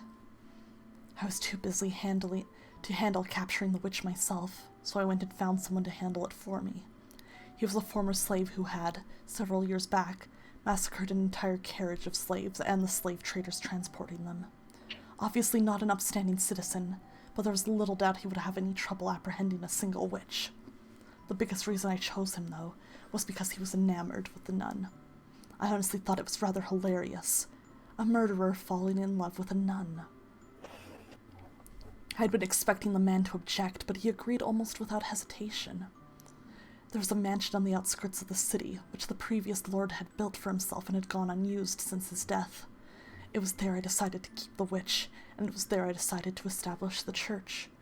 The nun would have ample space there to provide temporary shelter to the sick and needy. I thought, with what little remained of my conscience, that I was doing the right thing. If one witch, probably an old woman at that, was all it cost to accomplish such good, then a worthy sacrifice it was. In an ideal world, it wouldn't matter young or old. A human being was an unacceptable price for anything. But this was far from an ideal world. So I decided that taking what little remained of this woman's life was the best, no, the only acceptable course of action. She would probably despise me for it, but I would gladly accept her hatred in exchange for the benefits her blood would bring the city. It's our responsibility to offer a helping hand to the sick and poor, to pray for the abandoned souls. Morgana's words from years back popped into my head. I believed that. As aggressive, self-centered, and utterly lacking in compassion as my methods may have been, I was following that mantra. Oh no! No! I was offering a helping hand to people who needed it in the only way I knew how. I wasn't so dense as to think she would approve of me making an old woman pay the price for my charity, though. Doing this made me no better than a thug. But everything has a price. For every extravagant feast held, a dozen people go the night without food. That's simply the way of the world. I was no god. I was no saint. I had blood on my hands. I was a villain. I knew no way to accomplish good without doing bad. Damn, I'm a bad guy. Damn! Damn!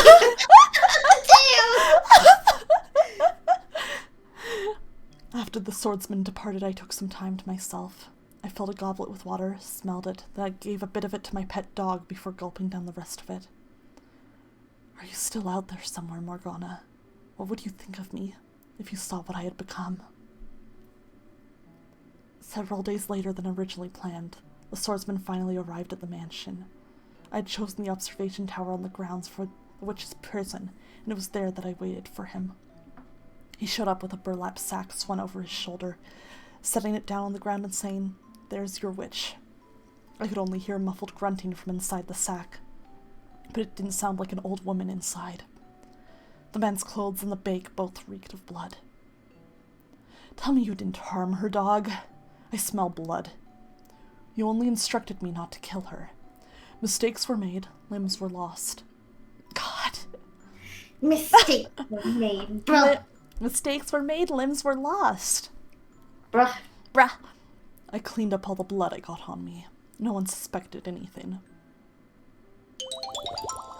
Cake from Bake Farm, thank you so much for the follow! I hope you're doing well and welcome to the stream. I hope you're enjoying the story. Very nice to meet you. How are you doing tonight?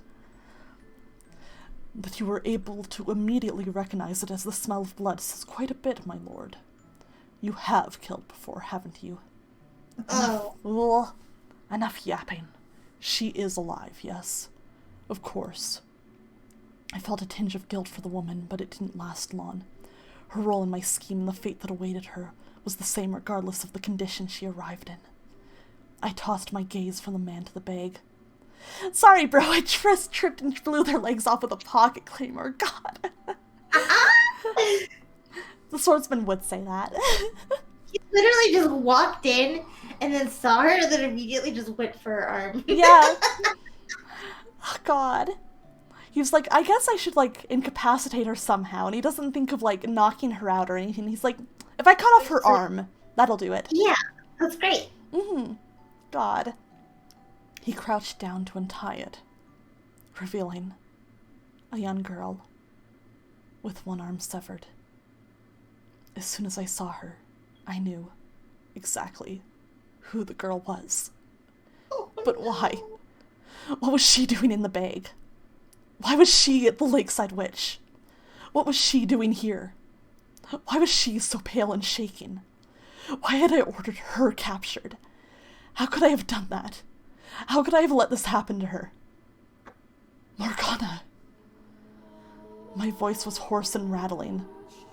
She looked up at me, her face just as disfigured and hideous as it had been 4 years before. My mind flashed back to her birthday, to when I had considered offering to take her as my lifetime partner if her face hadn't healed in 4 years' time. Is that you? Oh, is that you? Her question yanked me out of my memories. Oh no. You remember me? Did Morgana remember me? The 3 years we had spent together? What kind of person I had been? The boy who had refused to give up putting ointment on her face. Those horribly unromantic encounters at the graveyard. Her taking shots at me taking shots at her. All that time we shared. How could I ever forget? Morgana.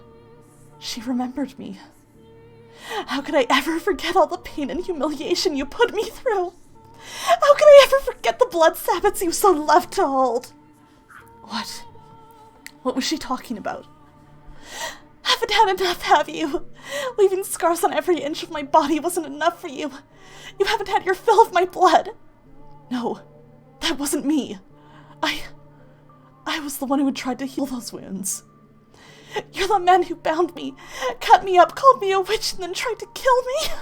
I haven't forgotten you even for a moment. No, Morgana, I was the man who rescued you from him. I don't care how much my father preaches forgiveness. That's one thing he'll never get from me.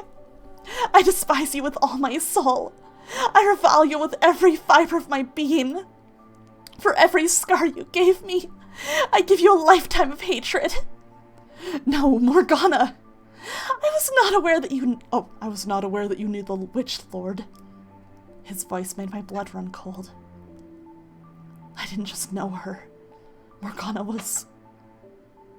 This man, the Lord. He destroyed me mind and body. No, that was another man. He was already dead. I had just taken his place. I had come from the slums. I had been part of the slaves' revolt. I knew I had to tell her. He ruined my life! But between the sting of Morgana's accusations and my need to protect my current position, I couldn't muster the strength to do it. If someone were to find out I wasn't legitimate royalty, that I had to come from the slums, then everything I had worked so hard to build up for who, though, would come crumbling down. Do I really think it hasn't already? All I had left was my power, my rank. Is that what I actually wanted? I couldn't afford to lose that too. When did I first start straying from the path? Yes, I know her. Or I knew her years ago. I see. What do you want to do then, Lord? You look sick. This doesn't change anything. We lock up the witch and proceed as planned. No! Why? Why couldn't I tell her the truth? How? How could I keep her imprisoned? What had I wanted power for in the first place? Would anyone ever believe me if I said this wasn't how I wanted things to go? Man.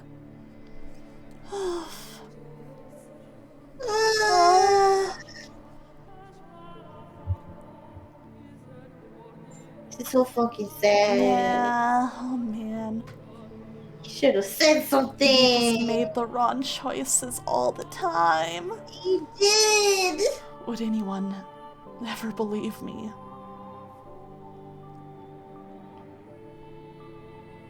Before me floats a man, twisted and writhing in pain.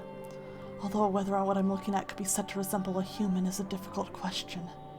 It's a hazy, indistinct shape, on the precipice of being consumed by darkness everlasting. I know very well what I'm looking at. Should have used Twitter! The moments before a man's soul shatters. Did I do the same thing to him that Morgana did to me? Was it I who summoned the darkness? Who laid his past bare? Who forced him to relive those events? To experience once more everything he felt, everything he thought. Who put him through that despair a second time. I can only imagine how he must have felt, causing someone he once cared for so much pain. The things he did are abhorrent, more than deserving of reproach, and it would undoubtedly be easier for him to simply vanish into the eternal abyss. But I can't allow that to happen. He still has work to do. His story is essential. It's almost certain Morgana still doesn't know who he really is. He needs to face her, to reveal the truth with his own words. That's the only way we're going to get her to have a change of heart. That's not all he has to say to her either. So I must bring him back, pull him out of the darkness. I grab the man by the arm and begin scouring the blackness for an exit. After some time I see a speck glistening high above, so I make my way upwards, back into the harsh light of the real world. We did it! We did! You know what, I think this might be a good place to save and call it for tonight. I think so too. I think we got a lot done today. Yeah. Wowee! Wowee.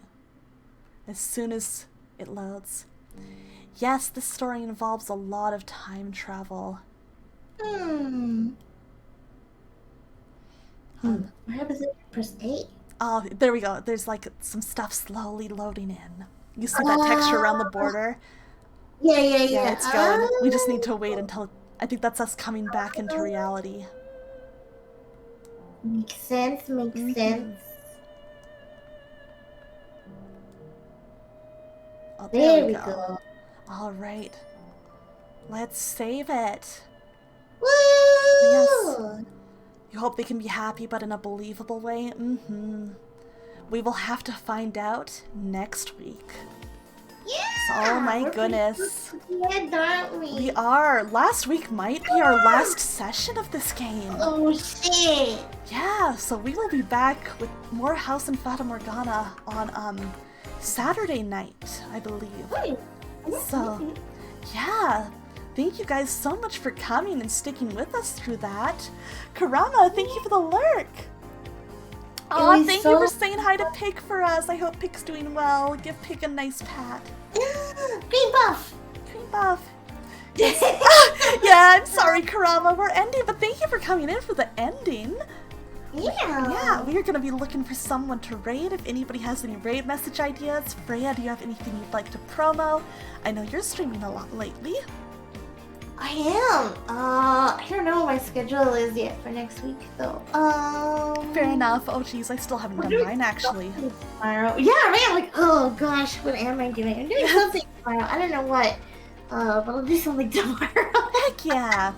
Something tomorrow.